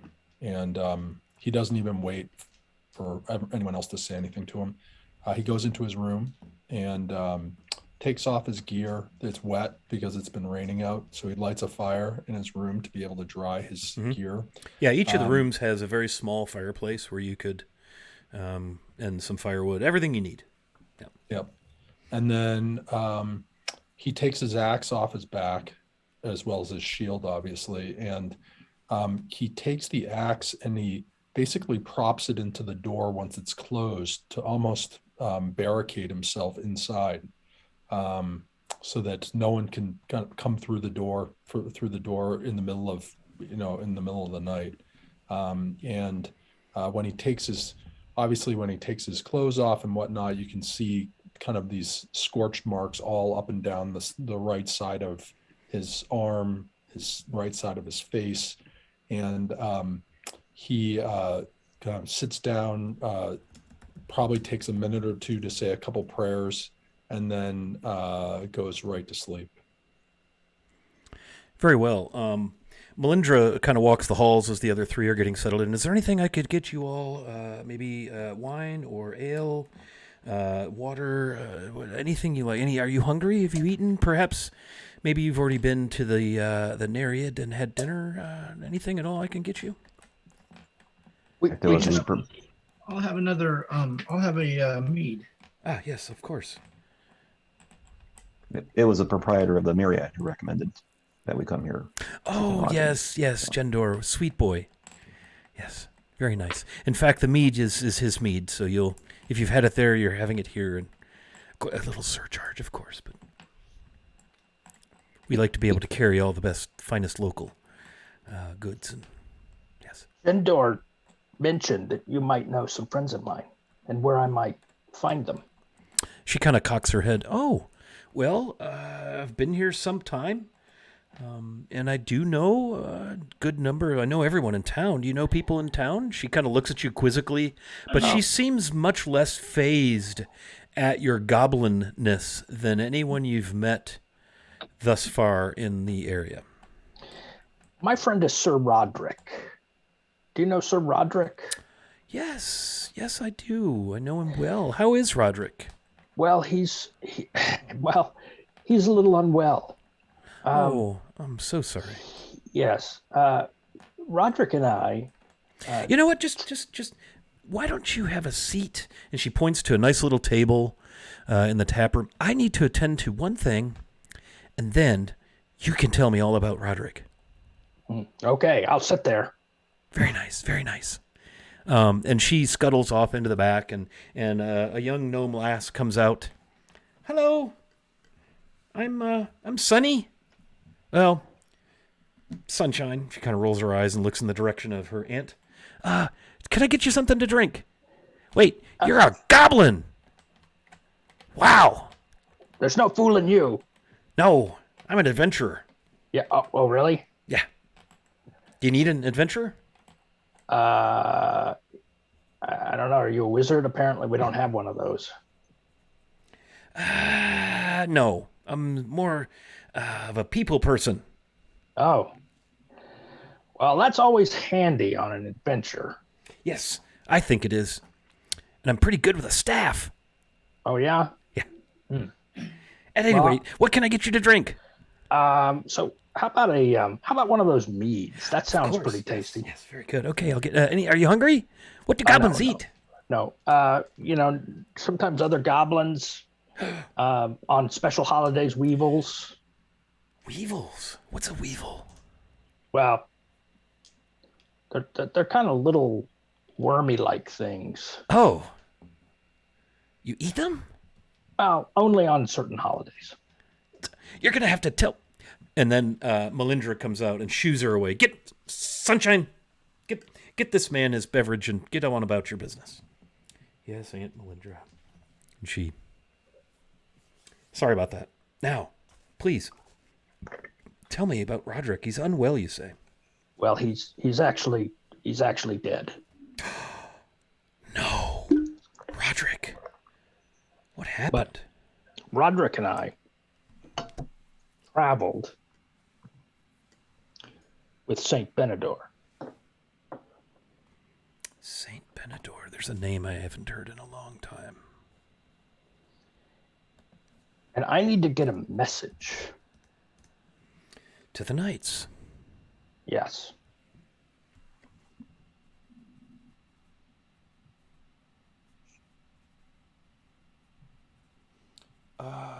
Would you like to deliver it yourself, or is this a message that perhaps I could help get into the proper hands? Well, it's a long and complicated message. The first thing they should know is that Roderick is dead. Yes, I'm so sorry. And the rest of the message, I probably need to deliver it myself if possible. I see. It will take me a little time to determine where we might find some of the friends you're seeking. Yes. But I think I can help you. That would be helpful. It's an important message that they need to hear. And Roderick has passed. How long ago now? Oh, it seems like months, but it's only been a couple of days, I think. Yes. Oh, he's so good with the sword. Never feared for his life. I always felt that he could handle himself. Must have been a awful situation he found himself in. Well, I didn't see it, but I suspect he was ambushed by cowards. Cowards with no honor. Yes, of course. They'll be dealt with in due time. Well, that's good. She kind of scritches her chin a little bit. And Sunshine comes back out and puts a mead down and just kind of looks at you and smirks a little bit and kind of gives a half wink before Melindra shoos her off. Thanks. You're welcome. Sunny. And Melindra rolls her eyes. That one and her sister, Lily, think they're adventurers, and she rolls her eyes. She told me. Yeah, I'm sure. If she was a wizard, I would have taken her. We don't have one of those. Yeah. I'm kind of hoping to keep her safe. She's only 82, not quite ready for the world. Understood. I hear you. Well, we're staying I here didn't for. start adventuring until I was into my early 100s. Oh, well, we're staying here for a week anyway. Yes, yes. Probably be in the area after that. What aside from helping old Dunbar, I was pretty sure he wasn't the culprit in that. Sounds like a horrible business that he and Hayerson got themselves into. But what, besides rescuing suspected murderers, what is it that you do? What brings you here? Well, I don't arrest suspected murderers because I didn't have any part in that. I met these gentlemen later, a couple of days ago. I see. They brought the body, Sir Roderick's body, back to that place we were. Grass flats. Grass flats. Yes. They brought the body, and that's where I saw them, met them. See. All right, so you're having your conversation with Melindra. Baldwin, you had ordered a mead. Erideth, was there anything that you wanted when she was kind of blowing through the hall? She's kind of one of those people where you're like, hey, and she's gone. Nope, I was probably still kind of feeling a little bit battered from our encounter, so I think he would just be going to his room, and similar to Daryl, just kind of getting out of his wet things and getting a fire going, and then just elves really don't sleep, but I was getting ready to enter his nightly meditative trance for a few hours, and okay, he would have taken one of the rooms facing the ocean. Okay, very nice. Baldwin, were you going to take your mead in the dining room or in your hotel, your inn room? Excuse me, hotel. Goodness. I'll take the first one in the dining room. Okay, yeah. So you see Blarg and Melindra huddled up, talking in earnest in a quiet table in the corner closest to the hearth, where the fire is going. And the same gnome that went to wait on Blarg comes to you with a big frothy, thick mead, and she thumps it on the table. Are you here with the goblin? I'm Sonny. Hi, Sonny. Indeed, I am. Ah, you're an adventurer too. So am I. That's fantastic. What do you do? I'm good with a staff, and I cook really well. And I'm fast, and I'm quiet. I drink and I know things. Oh, okay. I guess adventuring takes all kind of skills. I don't know what the goblin does. He doesn't look very tough. I don't know, but you look like you could take care of yourself in a fight for sure. Well, I've made it all right so far. Huh. Well, if you need help adventuring, and she kind of looks over and then she puts her voice down as you see Melindra kind of, while she's conducting her conversation with Blarg, she's clearly tuned into what's happening at your table across the dining room. And you see her kind of look and side-eye Sonny, and she almost wilts under Melindra's watchful gaze. If you need any help, I work here, but Lily and I are trying to find some adventurers to connect with. Shh. We'll take that under advisement. Awesome! Will you let me know if you need anything? I'll be around, in and out. And you're staying here, right? Yes, indeed. Okay. Well, if you need anything else, just say the word. Thank you. And before you can almost respond, she's scuttled off, leaving you to enjoy your mead. Okay, so Erideth and Daryl have retired to their respective rooms for the evening. Blarg is engaged in conversation with Melindra. Baldwin is enjoying a little bit of quiet. Besides Baldwin and the table with Blarg and Melindra, there is a pair of humans, male and female, early 40s, in traveler's clothes, enjoying a meal near one of the windows. It's fully dark out at this point, raining pretty hard. And I think what we'll do is we'll take a 5-minute bio break, if that's okay. Everybody good with that? Yep. Mm-hmm. All right, let's do it. 5 minutes. We'll see you very, very shortly after the old hobbit stretches his legs. All right, don't go away.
Okay, we're back. We've broken. We've stretched. So, Daryl is in his room recuperating from a trying time, both mentally and emotionally, it sounds like. Aerodeth, also pretty wiped out from combat this morning on the road to Caverick's Cove. Baldwin O'Farrell, true to brand, enjoying a beverage in the quiet dining room of the Chuckling Centaur Inn, and Blarg engaged in conversation with the proprietor of said establishment, Brambleberry. It's gotten to be late. What is everyone doing? Blarg, was there anything else you wanted to share with Melindra? Nope, I think I shared what I needed to share with her. Okay. Yeah, so she, essentially has said that she will get to work on trying to figure out how to make contact with the Night Protectors. And she comes over and checks on Baldwin. Is everything all right? I see you've met one of my nieces. I'll have to beg your pardon for her enthusiasm. She and Lily like to pounce upon those they suspect of being adventurers. She kind of smirks. Not a problem. Not a problem. Is there anything else I can get you? I believe I'll take a mead to take to my room with me. Yes, of course. You go ahead, and I'll bring it to you. Thank you. Yes, sir. And I'll be there in just a moment. Blarg, you see that she has a brief conversation with your traveling companion, and then Baldwin, I assume you exit the tap room? Yeah, I'm going to head to my room. Very well. After just a moment, there's a soft knock on your door. Open it up. Yes, I've brought you the mead you requested. Is there anything else I can get for you before you turn down for the evening? I think that's everything. Thank you so much. Very well. Rest well. Blarg, what are you up to? Apparently you're the last character standing. Is there anyone else in the tap room? No, the couple that had been eating quietly has paid and exited. Then Blarg will also go back to his room and for the night. Okay. So it's a quiet night in the warm, soft comfort of the Chuckling Centaur Inn. Again, the beds are nicely appointed, goose down pillows, nice, comfortable mattresses. This is probably the most comfortable any of you have been in quite some time, given your recent adventures, including those which you've experienced prior to our tales crossing here in Secrets of the Flanaess. The only thing that might keep any of you awake for a period of time would be a crackle or pop from the fire you've lit on your small hearth, or the occasional, on the east side of the building, rain pounding your windows at various moments during the evening, buffeted by the east wind off of the ocean. Beyond that, I would assume all of you have restful sleep. And so that brings us to 10 Patchwall. And that particular day of the week, the day we started this session, was Sunday, which is the second day of the Greyhawkian week. Moon Day is the third day of the week. And Moon Day dawns very gray, the veil of rain as it continues to fall, but the winds are calm. And your fires have each respectively died down on the hearths as the new day dawns. Day 10 of the 10th month of Patchwall.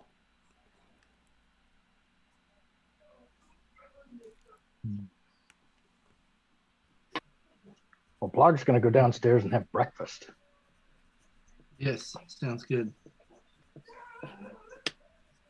Since elves only generally kind of just rest for like half the night or so, that's just probably just been awake, just looking at the window for the last half of the night. And when he hears commotion in the hallway, he gets up to go join his companions.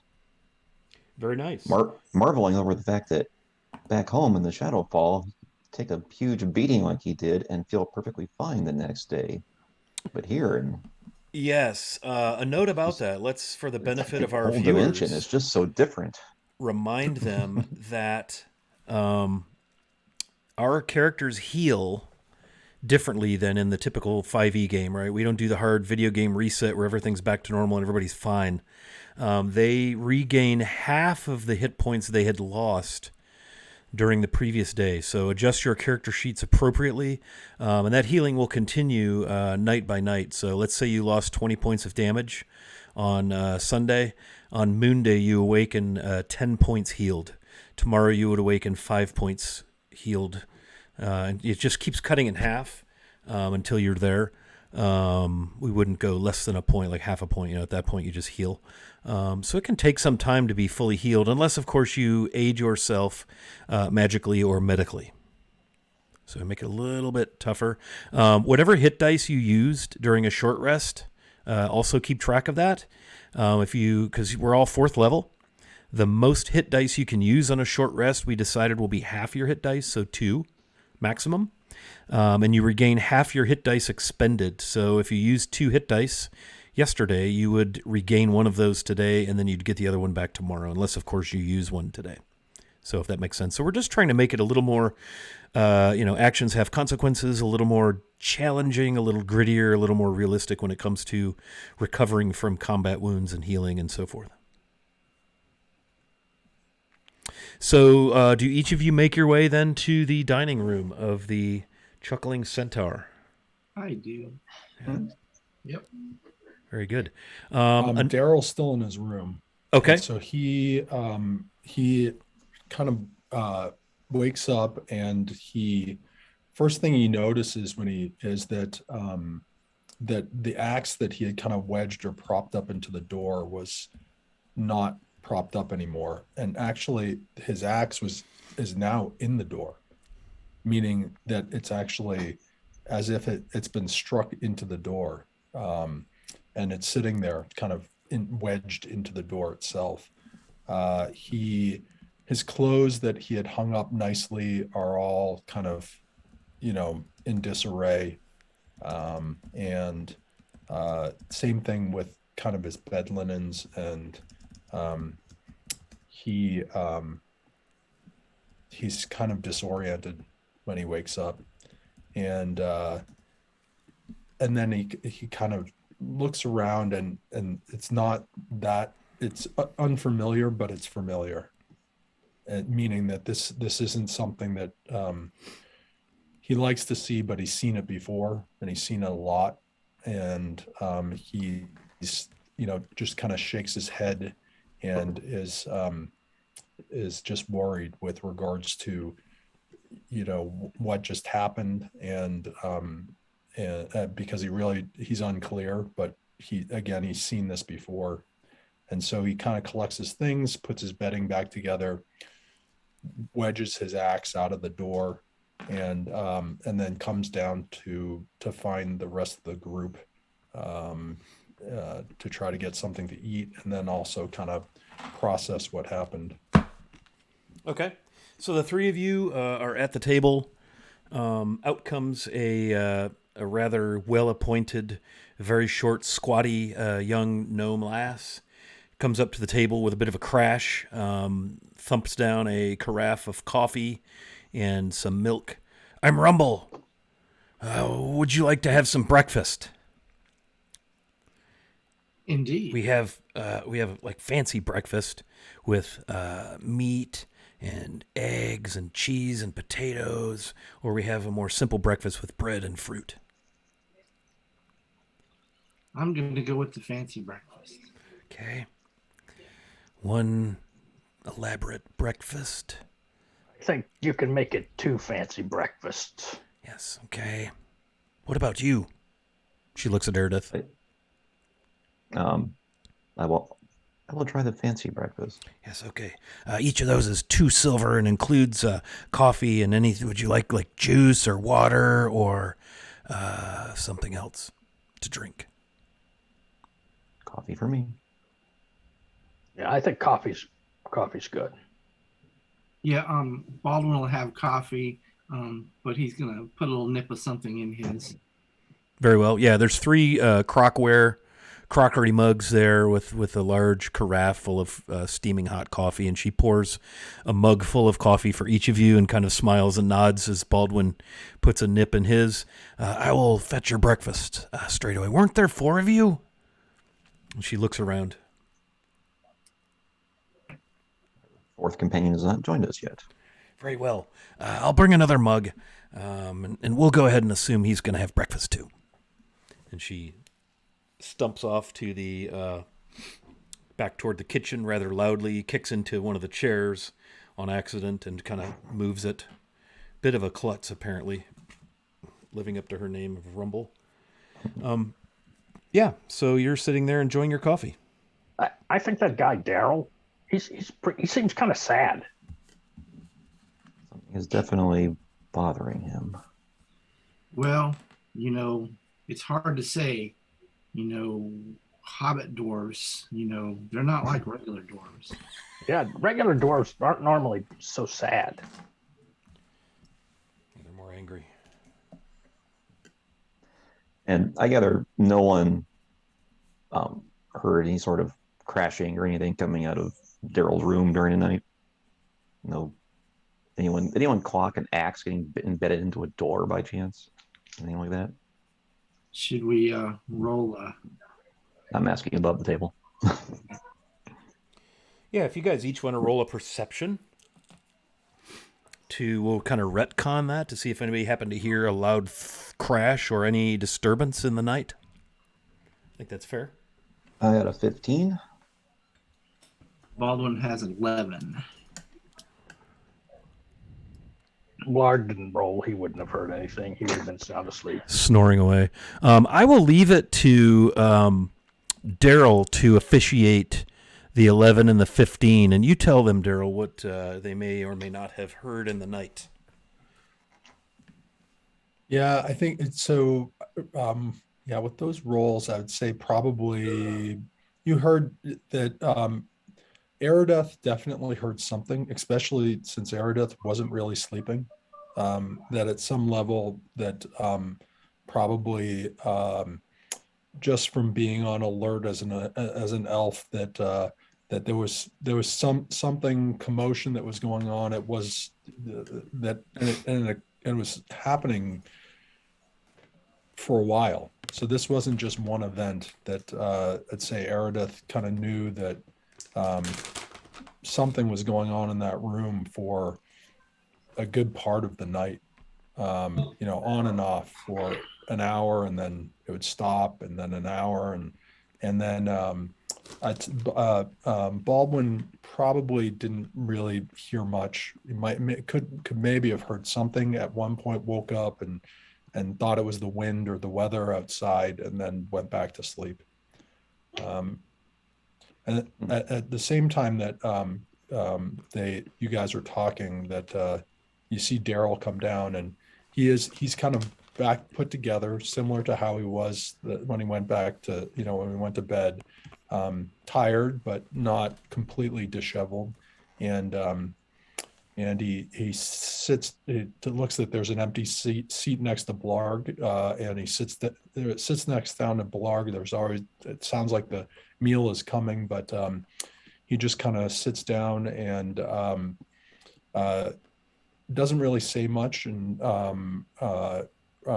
grabs the drink that's in front of him and has something to drink, and is again kind of staring off into the distance a little bit. So It's like you're feeling better today. Nip for his coffee. Yeah. And Daryl, honestly, one not to necessarily drink at breakfast, grabs it quickly and throws it back, and thanks Baldwin for it, and asks him for another. So he gets out another, and then he also offers to the rest of the table. I will politely decline. No, I don't drink until at least 9 in the morning. It's 9 o'clock somewhere. Yeah, that's true. So you look like you're doing better today. Daryl kind of looks up at Blarg and he kind of shakes his head, and he's like, it's the usual. It happened again. Oh, That's what he said.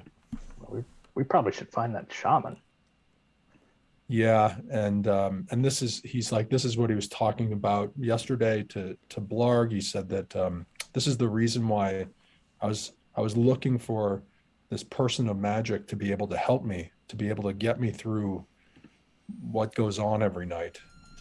Um, and then he kind of looks again and he says, "You said there's a shaman that's Well, close."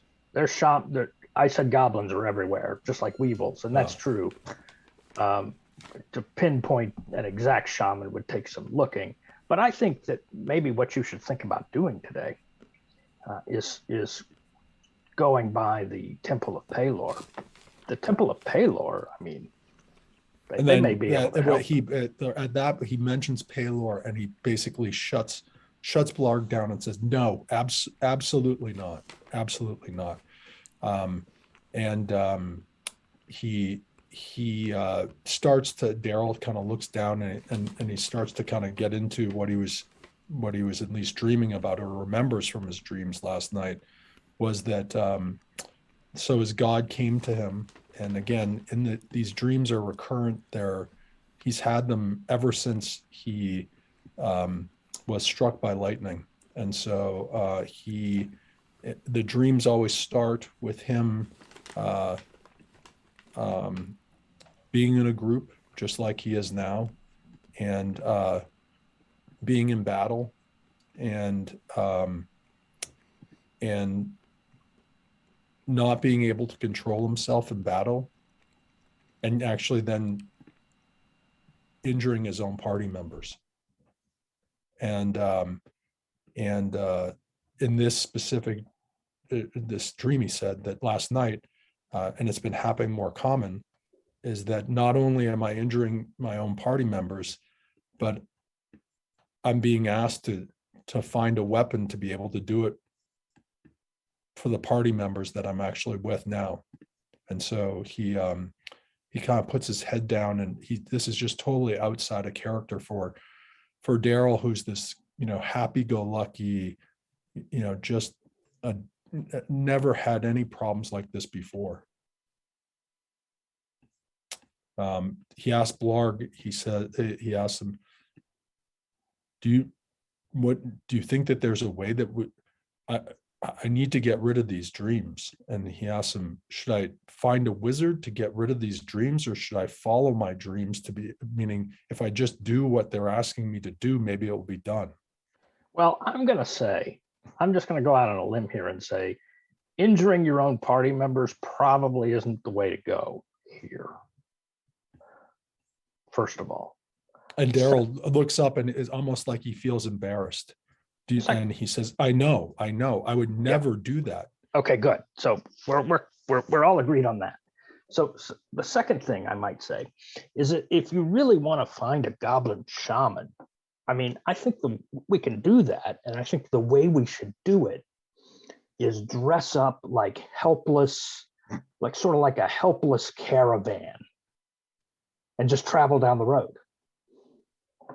And, goblins can pretty much find a helpless caravan if they want to.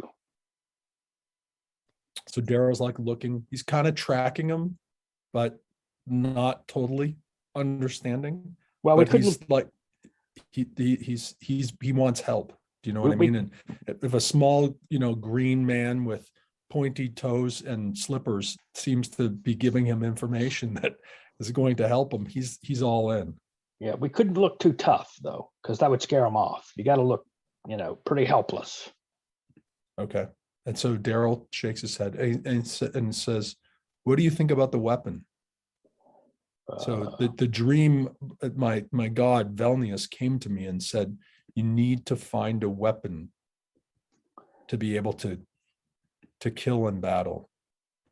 Do you think if we just find it that I'll be able to rid these dreams, or do I need to find a wizard to be able to actually rid the dreams, or both?"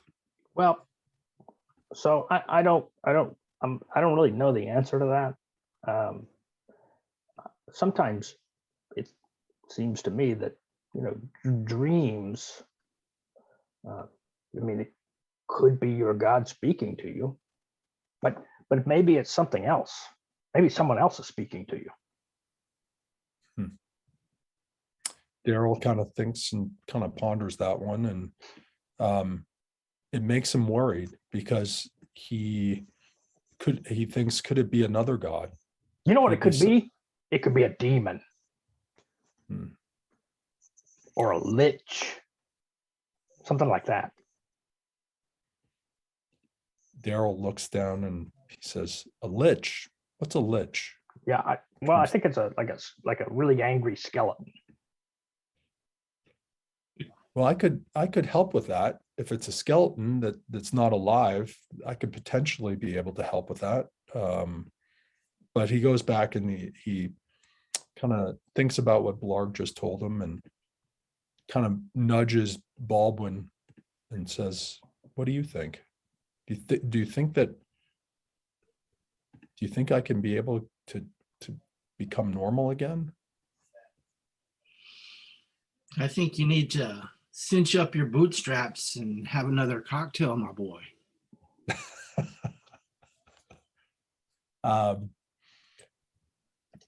Daryl grabs the bottle from Baldwin and just trying to kind of take any lead to be able to help him with this. If that's what it takes, then he takes another swig at at Baldwin's flask and goes back to his questioning again about, do you think I need to find a wizard? Perhaps you need to find a wizard, but the best thing for what ails you is drinking and fighting. So you think I should? The dwarven way. Hobbit dwarf. The dwarven way is drinking and fighting. So you think I should find the blade? Sure, why not? I'm wondering if perhaps the proprietor of the odd house down the street that was mentioned might be able to help us. Might have a little more arcane knowledge than those of us here at this table, none of which are wizards. I kind of just point over at Blarg. Maybe that odd house guy could summon the demon. Daryl kind of looks in. Is it a specific weapon that you're supposed to find? Can you describe it? So again, these dreams, when they come there, it's almost the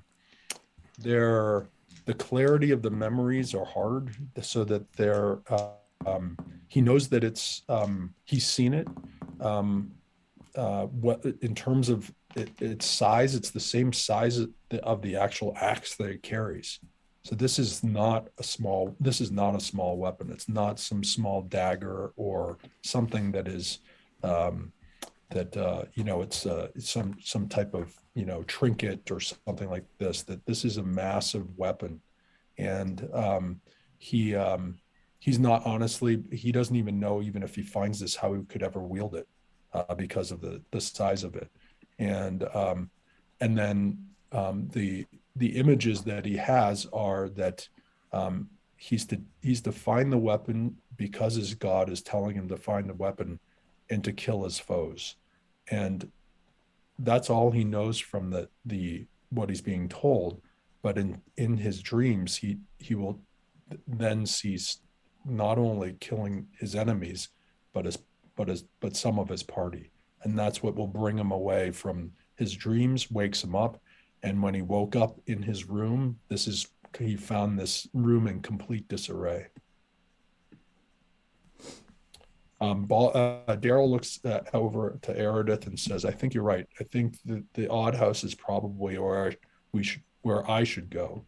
Whether you come with me or not, I'm happy to go there while you're here, and I can travel there and see if they can help me. At the same time, maybe you and Blarg and Baldwin can find more information about the Scarlet Brotherhood."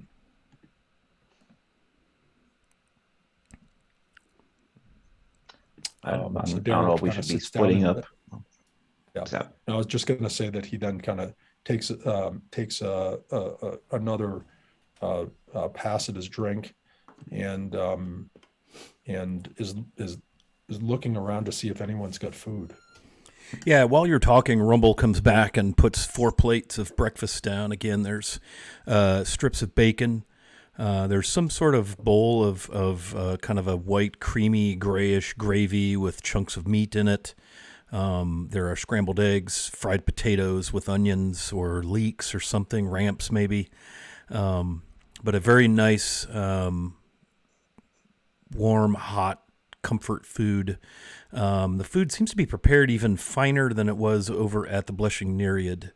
Like real hotel food breakfast. Very fine. Can I get you anything else? She kind of looks at you. I don't think so. This looks great. More coffee? I'll bring you more coffee. Oh yeah, we can always She kind do that. of crashes into Blarg's chair. Sorry. And goes to fetch more coffee. Is this another gnome? Yeah, this is Rumble, Rumble. one of Melindra's nieces. And as you're eating, Melindra comes to the table. Good morning. I trust everyone slept well, except for maybe Daryl. Are you okay? I didn't want to interrupt last night, but it sounded like quite the ceremony in your room. So yeah, Daryl looks up and he is flustered and he apologizes right away. And I say, whatever occurred, I apologize for any disruption of any of your other guests, and anything that is broken, I'll pay for, and I just appreciate the hospitality, and yes, you of let me course. know if anyone else is. No, no one was disturbed. Is upset. You're the only guests. I just happened to hear the ruckus. But no, Retlin, my tenant in the back, he'll take care of the damage. If you wish to make it right with some coin, that's fine. I just want to make sure you're okay. Yeah, and Daryl says, "Fine. I think this morning I'm going to go visit the wizard that's in the what's his name? It's Lenthus. The odd house. That's in at the odd house. That we were told that I was told there I might be able to get some answers there." Oh, what's your questions? She kind of cocks her head and looks at you. And Daryl says, I'm looking for a wizard." Well, there's definitely a wizard there. What is it you're wanting to learn that you think a wizard's going to help you with? Oh, I'm looking for someone that has the powers of powerful magic to be able to change dreams. Oh, well, that sounds serious. Well, I suppose that's one way of looking into it. Wish you all the best. Yeah, okay, that's a place to go. You might also try the temple to Pelor if you need peace and healing.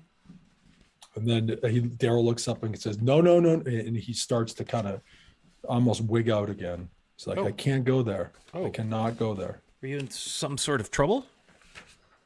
No, but I don't think my god would like it if I actually went to the Temple of Pelor. Oh, I see. Well, she kind of looks at you suspiciously, and then immediately you could tell she's kind of looking you over to see if she can see any sort of holy symbology or any such thing.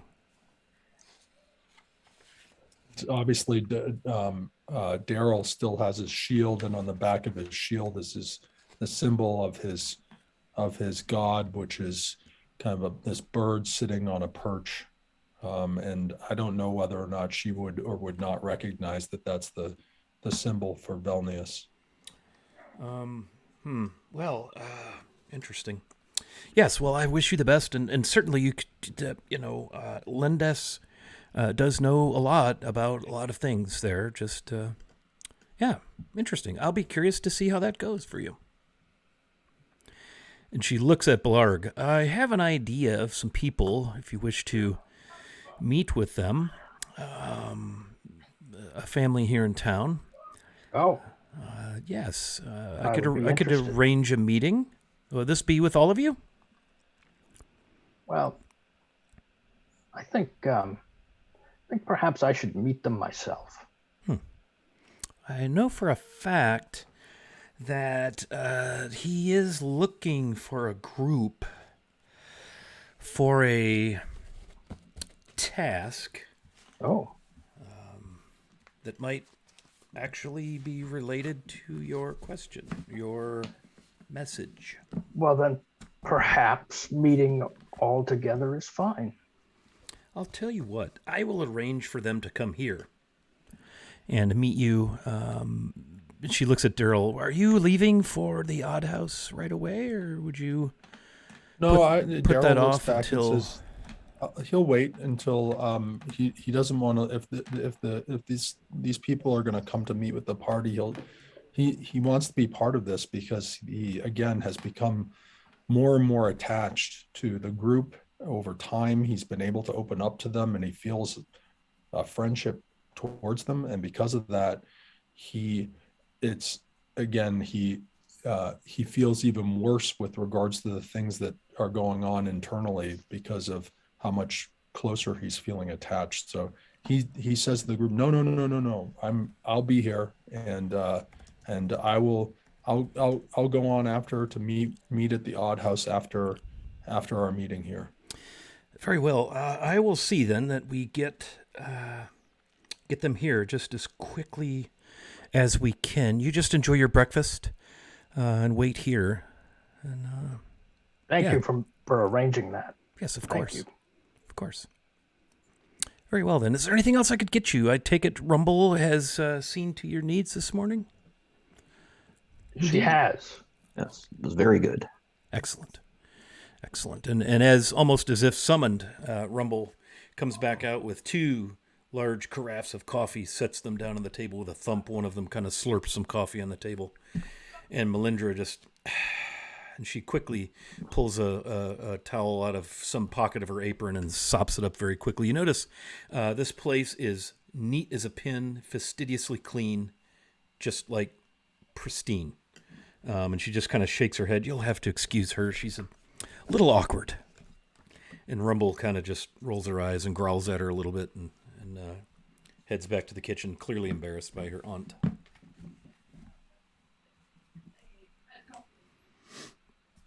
So, you enjoy yourselves, enjoy your coffee, and I'll see that the Onstrads come straight away. I'll send a messenger.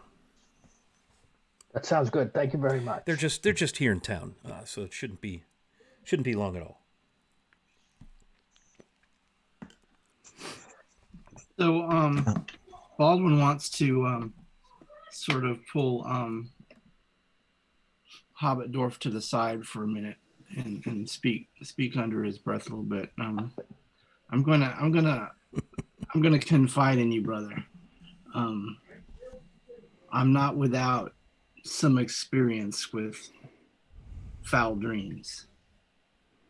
I don't advertise it because that's not the dwarven way, and you should learn that, Hobbit Dwarf.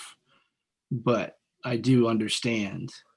It's in fact these haunted dreams that I was having is what originally set me on the path that led me to this group.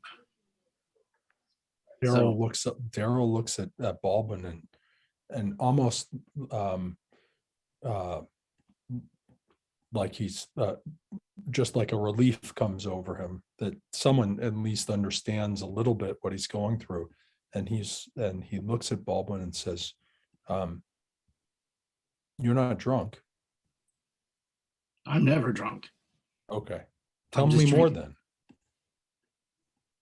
Well, I had visions that led me on the path to seek out this ghostly figure that we were faced against. That's what set me on the path. I actually left the Rakers to pursue this endeavor.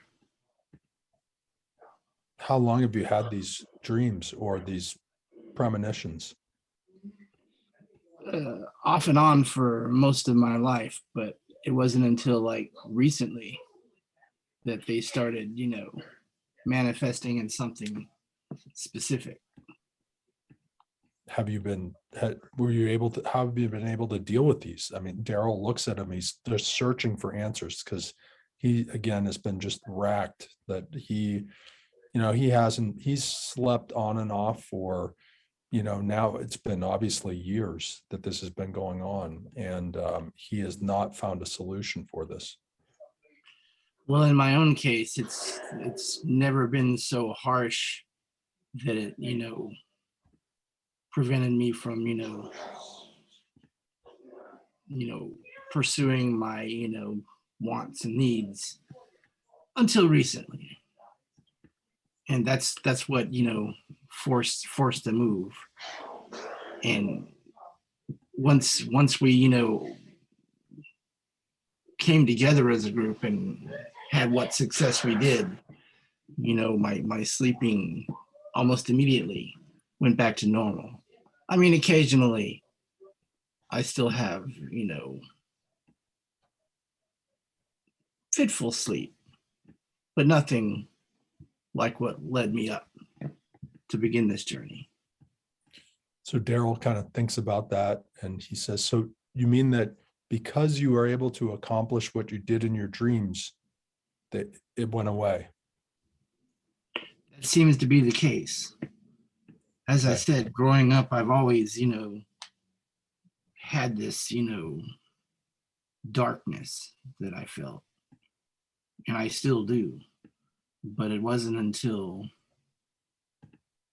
this event happened, this murder, that I was, forced to, travel. So you say that once we defeated the spectral creature, you felt better. Indeed. So Daryl kind of processes that, and it gives him a little bit of hope that maybe there's some end to this for him. And he, at the same time, he thinks about his new companions, and the last thing he wants to do is actually hurt any of them. And so at this point, Daryl kind of shakes his head, shakes his head in kind of commisery or whatnot with Baldwin, and he latches onto him and says, thank you, you've given me new hope. I know what I need to do now.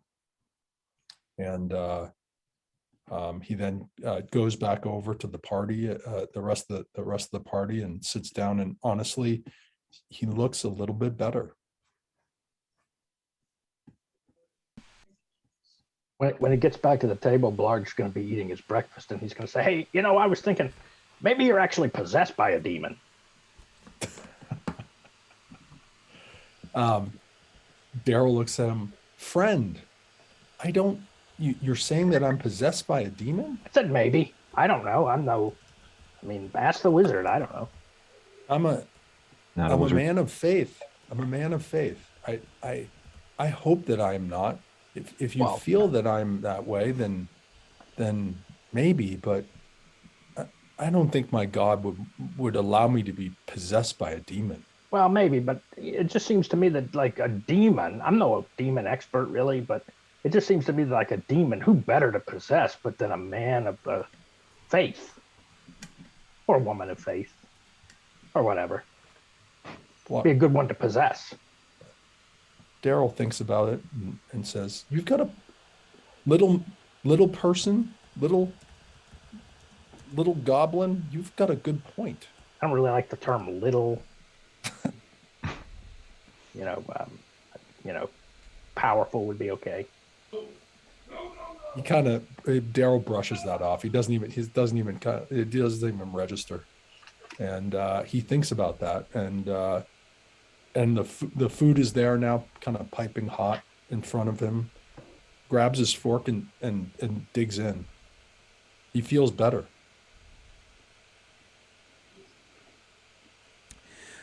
As you all are eating and chatting and enjoying your coffee, you notice the rain has stopped. it's still fairly gray out. It's the wind is still down. You can see out the windows that face the street.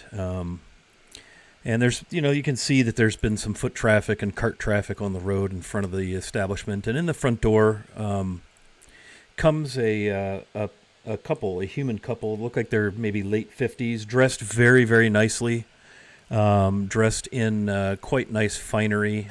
He's wearing a cape and nice pantaloons, sort of a blousey top. She's in a very beautiful dress, her hair pulled back. He happens to have a very, very nice dagger on his belt, a very shiny, pretty nice medallion at his on a gold chain at his neck. Melindra comes over, greets them as she customarily does, and brings them over to your table. And she smiles. Yes, I'd like to introduce you to Mr. Vinek Anstrad and his lovely wife, Kathra. They live here in town. His family has very, very rich history here in Caverick's Cove with the Guild of Mercenaries house.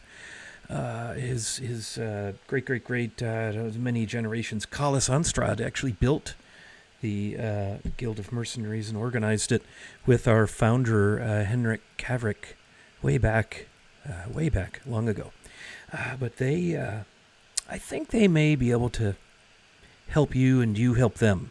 And she kind of smiles at Blarg as they approach. And he smiles and kind of wipes his mustache, shakes off a little bit of the rain off of his cape, helps his wife out of her shawl as Melindra pulls up some chairs at the large table that you're seated at. Welcome to Caverick's Cove. As Melindra said, I am Vinek Anstrad, my wife Kathra. She tutors the children here in town, and we manage the Guild House of Mercenaries, as our family has done time untold. On behalf of the village, we thank you for clearing up the mystery with Fortin.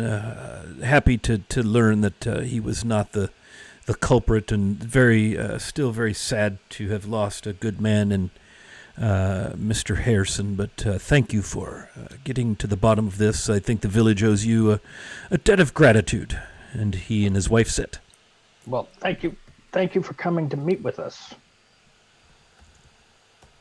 Yes, of course.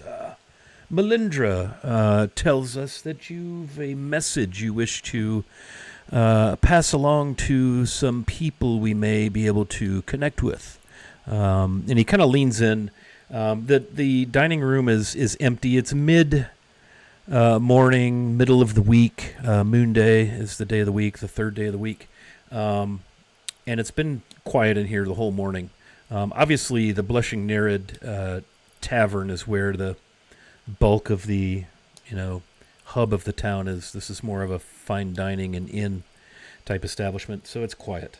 But yes, I think that perhaps we might be of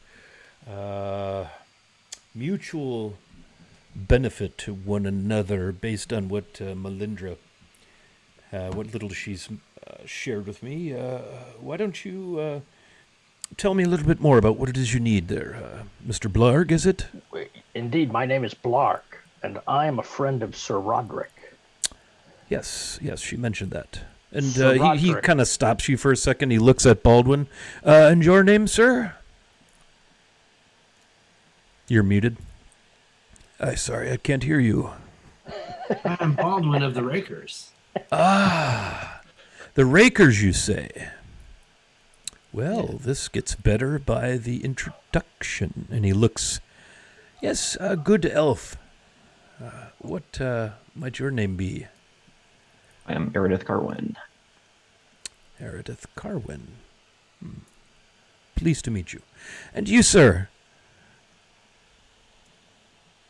And then Daryl looks up, and he's still stuffing his face. Honestly, it's like he looks up and he said, "Oh, I'm Daryl Nimblebottom from the Vespi Forest Nimblebottoms." Yes, Vesvi. Oh, that's a long way off. It is. I'm here on an adventure. Yes, indeed. Well, welcome. one and all. Sorry to have interrupted, Mr. Blarg. Please, continue. Well, Roderick, as I mentioned, is my friend, and he and I travel the path with Saint Benedor. And I don't know if Melindra told you, but unfortunately, Sir Roderick has met an untimely end. Yes, these are sad tidings indeed. Roderick was a good man, as is Saint Benedor. Yes, and I believe that he was ambushed by cowards, Let's see. who, of course, will be dealt with in short order. Yes, of course. Sure. But I have some information that the knights need. Yes, very well. Yes, that brings me to where I might be able to help you. See, a few of us here in Caverick's Cove, and he kind of nods in the direction of Melindra, who is behind the bar, tidying, stocking, goodness knows what, eavesdropping, perhaps. There are a number of us, myself, Ms. Brambleberry, Gendor Cavril, who are familiar with a cause, if you will. The plight of those from the south, the Bone March, the awful things that have gone on at the hands of the Overking Grinnell of the North Province and the demi-humans and the evil orcs and goblins, no offense, of the Western Rakers and the mountains around the Bone March, Spine Castle, and all the awful things that have happened there. We, my wife, her brother Davion, was a paladin of Heronius and actually bought the escape of thousands of refugees, of which one was the Kevro family, bought their escape with his life, for they held the pass north of Spine Castle from the hordes. And so, as family of many of these refugees and many of those who still remain in the County Neural south end of the Bone March, who deal with the oppressions of the Overking Grinnell on a daily basis, we trade in information, we fund mercenaries, we enable people to fight and survive his oppression, and we have concerns about the safety of the kingdom of Ratic. And so we do what we can to help with our connections and our good fortune that the years have provided us here in Caverick's Cove, and so I can get your message to the right people so that Saint Benedor and the knights learn what needs to be learned from you. But I also have a proposal that I hope might interest you. And he looks at Baldwin. Good dwarf. Perhaps you've heard of a dwarven kingdom, small kingdom, deep in the Rakers, west of here, called Kundrukar. Does sound familiar. Yes. Well, Durgeddin the Black and his clan were driven from their home deep in the mountains some 2+ centuries ago by fierce orcs and trolls. Their halls were plundered, many dwarves were killed. Durgeddin led the remnants of his small clan. For years they were homeless, wandered through the mountain passes, the hills, western edges of the Rakers. They crossed the Rakers and found themselves in a great cavernous system beneath a landmark called the Stone Tooth. It is there that they established the stronghold of Kundrakar. Now, this is all, to most people, unknown or at the most just a legend. But it turns out that at some point, one of Durgeddon's clan had been captured by a party of orcs, and they were able to learn of Durgeddon's stronghold, and they sacked it. But legend has it, Durgeddon's vengeance, the Smith's War. You see, Durgeddon and his dwarves were renowned smiths of fine weapons, blades in particular. And I'm interested in finding out what we can about it kind of coughs about Kundrukar, and if it exists, is it a real thing? Are there remnants, perhaps treasures or information that might lead us to some of these blades, or to the forging of some of these blades? For in the hands of people I know, these blades could be of good use in defending the passes between Ratik and the Bone March, and help us defend Neural, and help us thwart any effort those who would plot against us here in Ratik might make to sow chaos in our fair lands.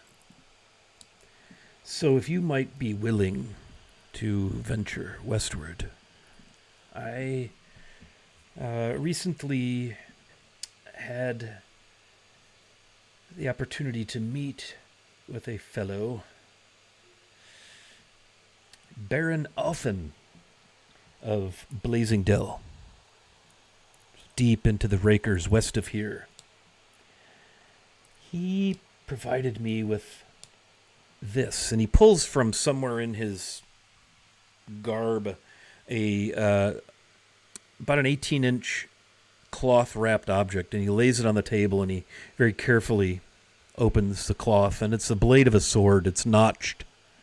It's broken.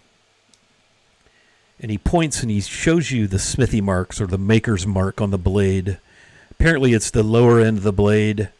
The pommel or the haft of the sword is broken off, and the end of the blade is broken off. This was found. The Baron found this near this stone tooth in the Rakers, not terribly far from Blazingdell. There have been reports of orc raids and issues amongst the small settlements in the valley.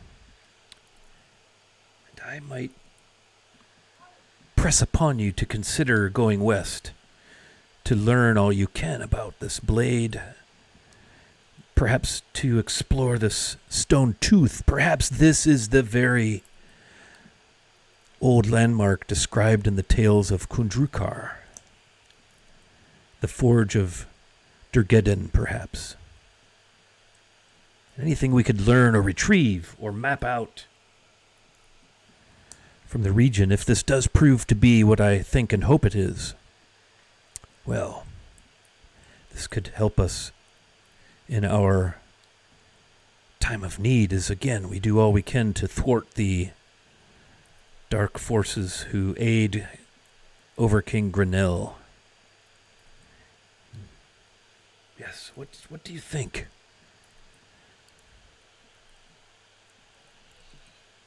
I, for one, am interested. Sounds like it might be something right up our alley. I think that helping protect the borders of Ratik is a worthy cause.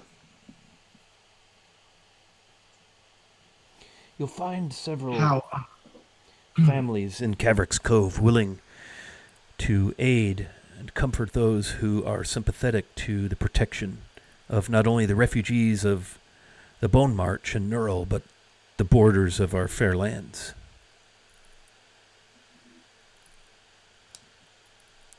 Yes. How soon would we need to part? It's a urgent matter, but not not right away. I understand you've had some challenges on your road to Caverick's Cove from dealing with the Fortin mess, so I'm sure you'll want to resupply and rest a bit and mend any wounds.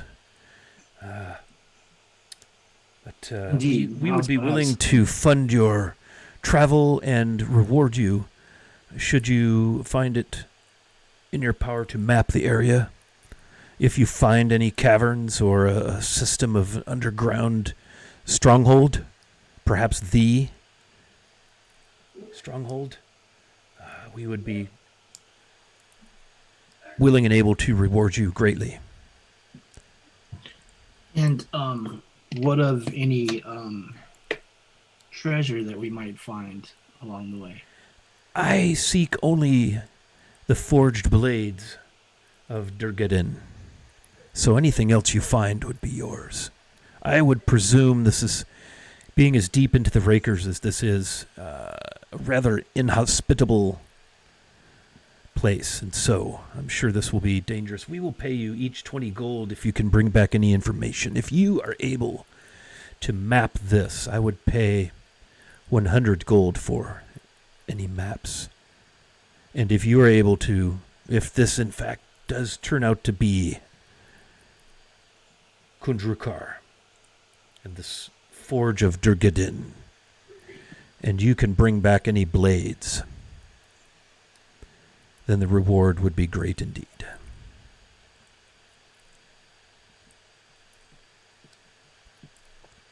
And he turns to the goblin. You craft your message and you seal it, and I will see to it that it reaches Saint Benedor. I'm gonna insight check this guy. There is no need. The dungeon master has spoken. Yeah, sure. Go ahead. Oh, I had a 17, but then it rolled to a 3. So I got a 4. Yeah, this guy seems to be wise, calm, but you can feel the fire burning in his belly. His wife almost cringes at the mere mention of her brother Davion. And the Emperor Grinnell I, or Grinnell the First, the Overking. You can see that these people definitely are earnest, and they appear to be quite sincere. Melindra has left the dining room altogether, and oddly enough, because it's been a hustle and bustle of gnomes scuttering about, cleaning and sorting and tending to you, and that has all ceased since the Onstrads have joined you at your table. I will craft the message and seal it as you suggested. And how shall I get it to you? Yes, of course. We live right here in Caverick's Cove. So before you leave our home, and you saw at the center of town on the southwest corner, there was a huge, what looked to be a private residence, 2-story, plaster and mortar, more dark timbers exposed. There's a tower in the north wing. It looks like maybe there's some stablery or something. There's a nice small woods behind it. Very nice. Very clearly probably the nicest and largest residence you've seen in Caverick's Cove.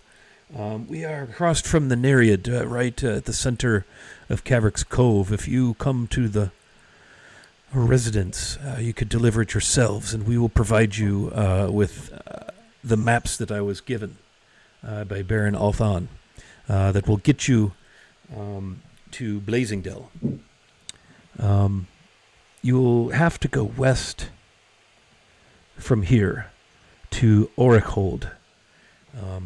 And he unfurls a map of the region. I've posted it on stream. It's the regional map I've shown you in Discord a while back.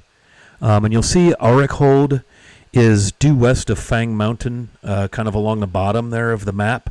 And there's a river valley that winds up into the Rakers. Blazingdale is a few days' travel up that river valley, and then beyond there, we have a map to Blazingdale and to where this Stone Tooth, we believe it to be Stone Tooth, is located. That I can get you there. We'll equip you. You'll want to re-equip. Auric is probably a good week to 10 day from here. Blazingdale, a few days beyond that, you can re-equip once you reach Auric and Blazingdale. We'll pay all of your expenses, of course, plus the gold I promised you.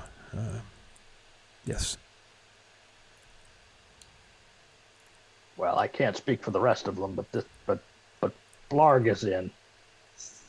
Yes, I mean, I just need a couple of days to set some affairs in order here in town. And then Yes, of course. Go. As I said, this is the story of Durgeddin is but a wives' tale told around fires in the dark of night, or a children's tale. Most don't believe it's a thing. Most don't know much about it. But the blade that I've shown you is proof enough of its truth. And you can see, like Baldwin, you know this story. You've heard the story of Kundrukar. You've heard of Durgeddin.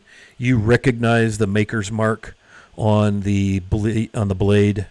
Is of that reputed to be Durgeddin. You're probably kind of like blown away at this. And perhaps your blood may have even begun to bubble and boil a bit at the tail. He looks at Erideth and Daryl. What of you? And I believe there's a fifth, a gnome. In fact, it's Hebney, if I'm not mistaken. I know Hebney well. He's done some work for us in the house. Good fellow, little cranky, drinks too much, but can be trusted. What of you two? This seems like a worthy quest to go on, so I am in. Yeah, Daryl. He looks at this as the kind of cloth unfolds and this kind of broken blade is in front of him, and he kind of goes out to even reach and touch it, and he looks at it and he thinks that this might be the solution, and that he looks at the engravings and he's not sure, because he grew up in a group of halflings, so it doesn't really mean anything to him. Sure. When he looks at this, and even these stories that are being told, this is totally foreign. He doesn't understand any of this, and he's never heard of any of this. But all he can see is this broken blade, and that maybe this might be, maybe this is the solution. Maybe it's not finding the blade for himself, but maybe it's just finding this for someone else, and that will be the solution. And he pulls a Baldwin over and says to Baldwin, do you think this is the blade that was coming to me in my dreams? It could very well be. But regardless, you are a dwarf, even though you're a hobbit dwarf. And this will help the dwarven people, as well as these people here. So listening to that, Daryl kind of looks up to these foreigners or these humans and says, "Friends, I'm happy to help in whatever way that I can, and I'll bring back whatever blades we find, and whatever gold that comes of it, I will pay back to my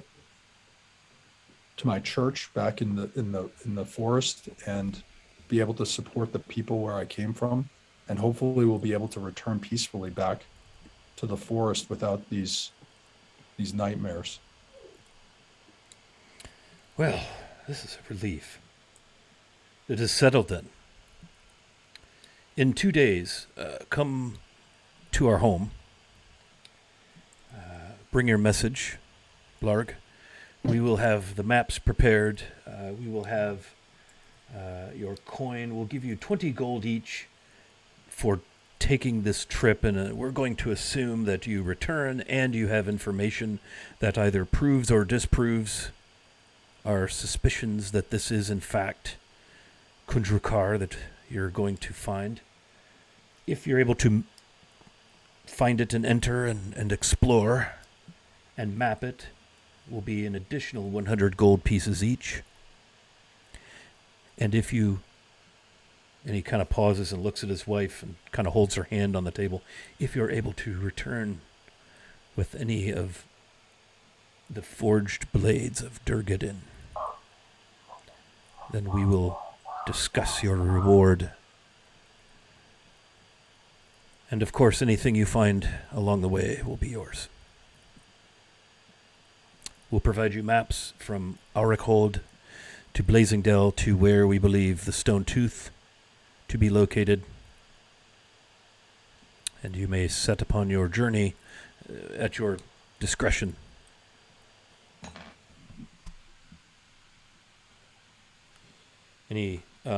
Somewhere in here, Melindra has come and brought honeyed mead, more coffee, and so he raises his flagon. To exploration and the safety of Ratic. Aye. And they Everyone else raises. clank their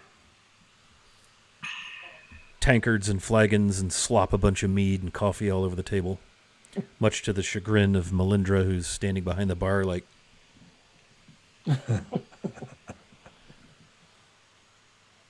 Very well. We should be on our way. You know where to find us. I will be either at home or in the guild house with Corvander. Kethra here, she tutors the children of Caverick's Cove in our home. So she's always there.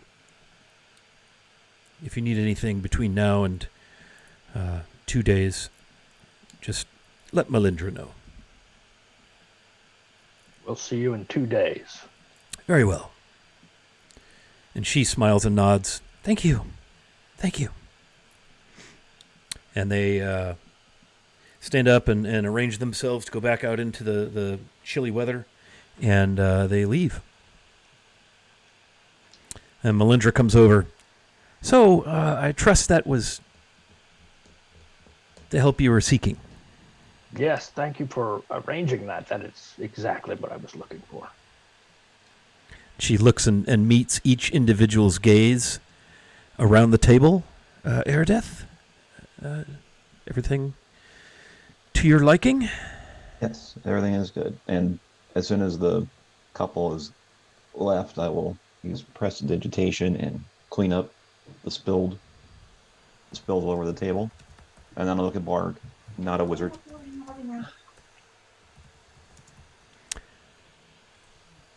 Daryl, you look like you're feeling better already. He looks up at her and says, "This is wonderful. This is wonderful news."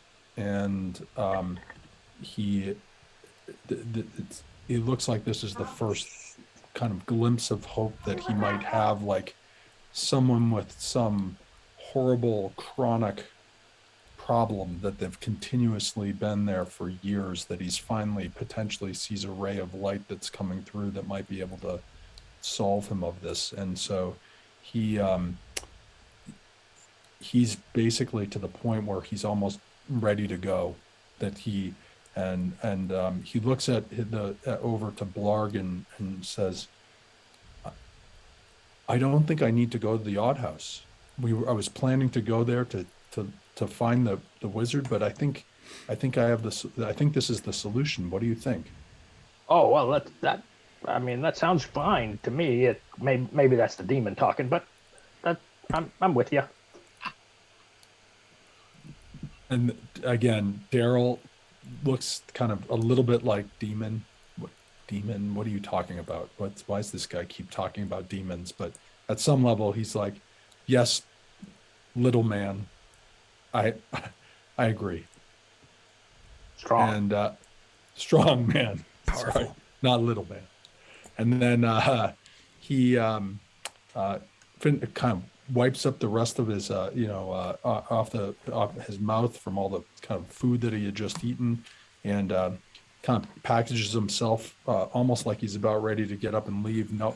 Knowing that the group is going to take 2 more days to be here, but he's already readying himself to be able to get on task. She looks at Baldwin. And you? You feeling better as well? Not that you seem to be not feeling good, but I'm doing just capital. Just capital. Very well. So we'll have you here for at least a couple more days.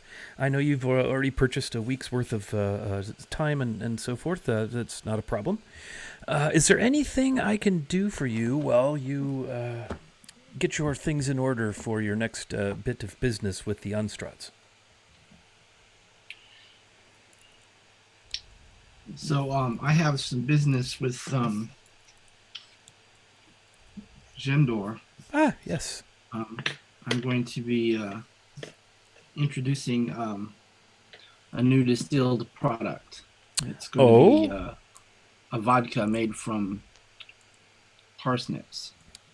Oh, yes, parsnips. We are known far and wide for our parsnips here. Another product of the South. Much like our strong hearts and our stiff backbone. Are going to partner on that. Very nice. But I'm going to be looking for a place to work that I can set things up and then set my mash to fermenting while we're away.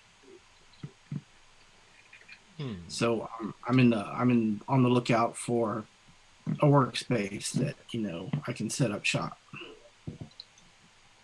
Very well. I will have a thought or two about that. You'll want to connect with Elfar Eldran, of course, the parsnip farmer extraordinaire.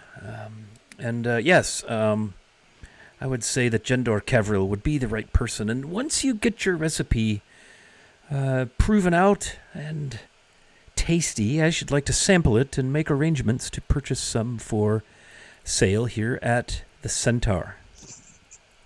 I was hoping you might say that. Of course. Interesting. Well, we can work on that. We'll find you some space for sure. If the other 3 of you need anything, I will be here and about during your stay. What of your friend Hebney?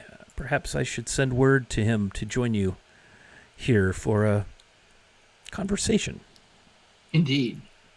I didn't even realize he wasn't here. Well, I will send for him at once. And perhaps when next we meet, he'll be able to join us. Yeah, that sounds like a good idea. Excellent. Well, until next time then, may you find rest and comfort and help with your affairs. And I'm so glad you've come. There are those, as Unstrad alluded to, there are a handful of us here in Caverick's Cove who are already grateful to you. I trust there will be numerous more across Ratic should you have success. Well, I, for one, am happy to serve.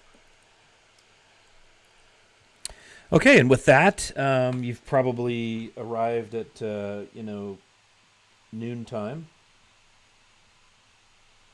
after all the talking and such. And I think this is a great place for us to hit pause in our session, in our game, in our narrative. It's a great place. We can bring Hebney back in. Again, DM Dave was up at Gen Con in Lake Geneva, and I managed to get the commands working again during the break. It turns out that the toggle switch turning them off had been toggled into the off position in slobs. I have no idea how that happened. I'm sure it was me, because no one else goes in there and messes with my slobs but me. At any rate, that's Dave's information. In fact, one of his DM buddies, North Shore DM, is a dungeon master on the Guild Superior channel. Great gaming up there. They're all up in the northern shores of Lake Superior, where it was ever winter. Yes. So let's do this. I will say this much to the party and to our numerous fans who frequent our virtual tap room, that we have just hooked the party into the classic Dungeons and Dragons module of Forge of Fury. So we are now going to embark upon that adventure. Forge of Fury. I believe that came out in 3rd edition. Are there any grognards among us who might verify that? I think that's right.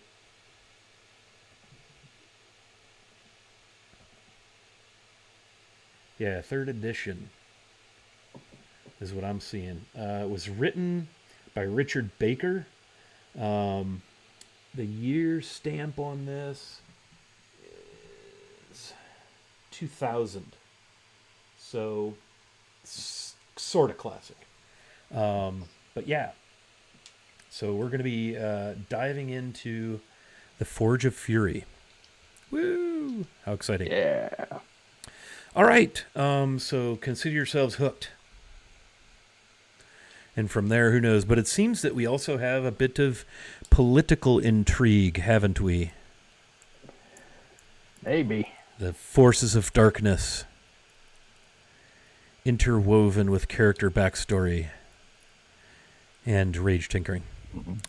Okay, well, let's go around the horn and outroduce ourselves. Just tell us a little bit about you and maybe where people might find you besides the every other Sunday cadence we hope to re-establish. Sorry for having to be gone for a whole month. We'll start with Baldwin O'Farrell. Yeah, I'm Baldwin O'Farrell. My name is Tim, also known as Enoch Pratt. On the Twitch and on the Discord. I just linked my Instagram to the page there. Come check out what I do. I'm a theater artist and educator. I make things and I do things. Perfect. Okay, let's go up to Carl, Aerodeth Carwin. Hello again, I am Carl on Wiley's Discord. I am Carnage. You can find me here usually every other Sunday. If you want to see me play more D&D, you can stop looking because this is the only place that I do it. So, nice, very good, very good. Speaking of only place that people play D&D, Chris Blarg. Hey, that's me. Hey everybody, I'm Chris WikiVA on Discord and Twitch. This is the only place you can find me. I want to take a couple of seconds to shout out the month of March as Colorectal Cancer Awareness Month. And for those of you who may not know, in December, I was diagnosed after my very first colonoscopy with colon cancer. So I am here to tell you that if you are 45 years or older, go get yourself a colonoscopy because it just may save your life. So Colorectal Cancer Awareness Month. Go get a colonoscopy. Excellent. Thank you for that PSA. Thank you, and best of luck with you, my man. I know you got this. Thank you. Sending you all the love and hobbit hugs. Daryl Nimblebottom. Thanks, Wiley. This is great. Daryl Nimblebottom's my character, but Bob's my real name, and I'm Doc Shoulder on Discord. And otherwise, besides here, on Friday nights, I'll play in Phantom Rob's game of Friday Night Crusades and Castles and Crusades, which is fun. And otherwise, just looking forward to being back here in 2 weeks. Excellent. Yes, we'll be back here in 2 weeks' time. And then Hebney Craigbeam again, unable to join us. That's DM Dave, Dungeon Master Dave. He's one of the DMs on Guild Superior. He hopefully will be back with us. And we are hooked into Forge of Fury. So that's pretty exciting. Woo! Here we go. We're going to go ahead and raid into our good friends at Lawful Stupid RPG. Before we do that, I do want to mention, I put it in the announcement or in the chat.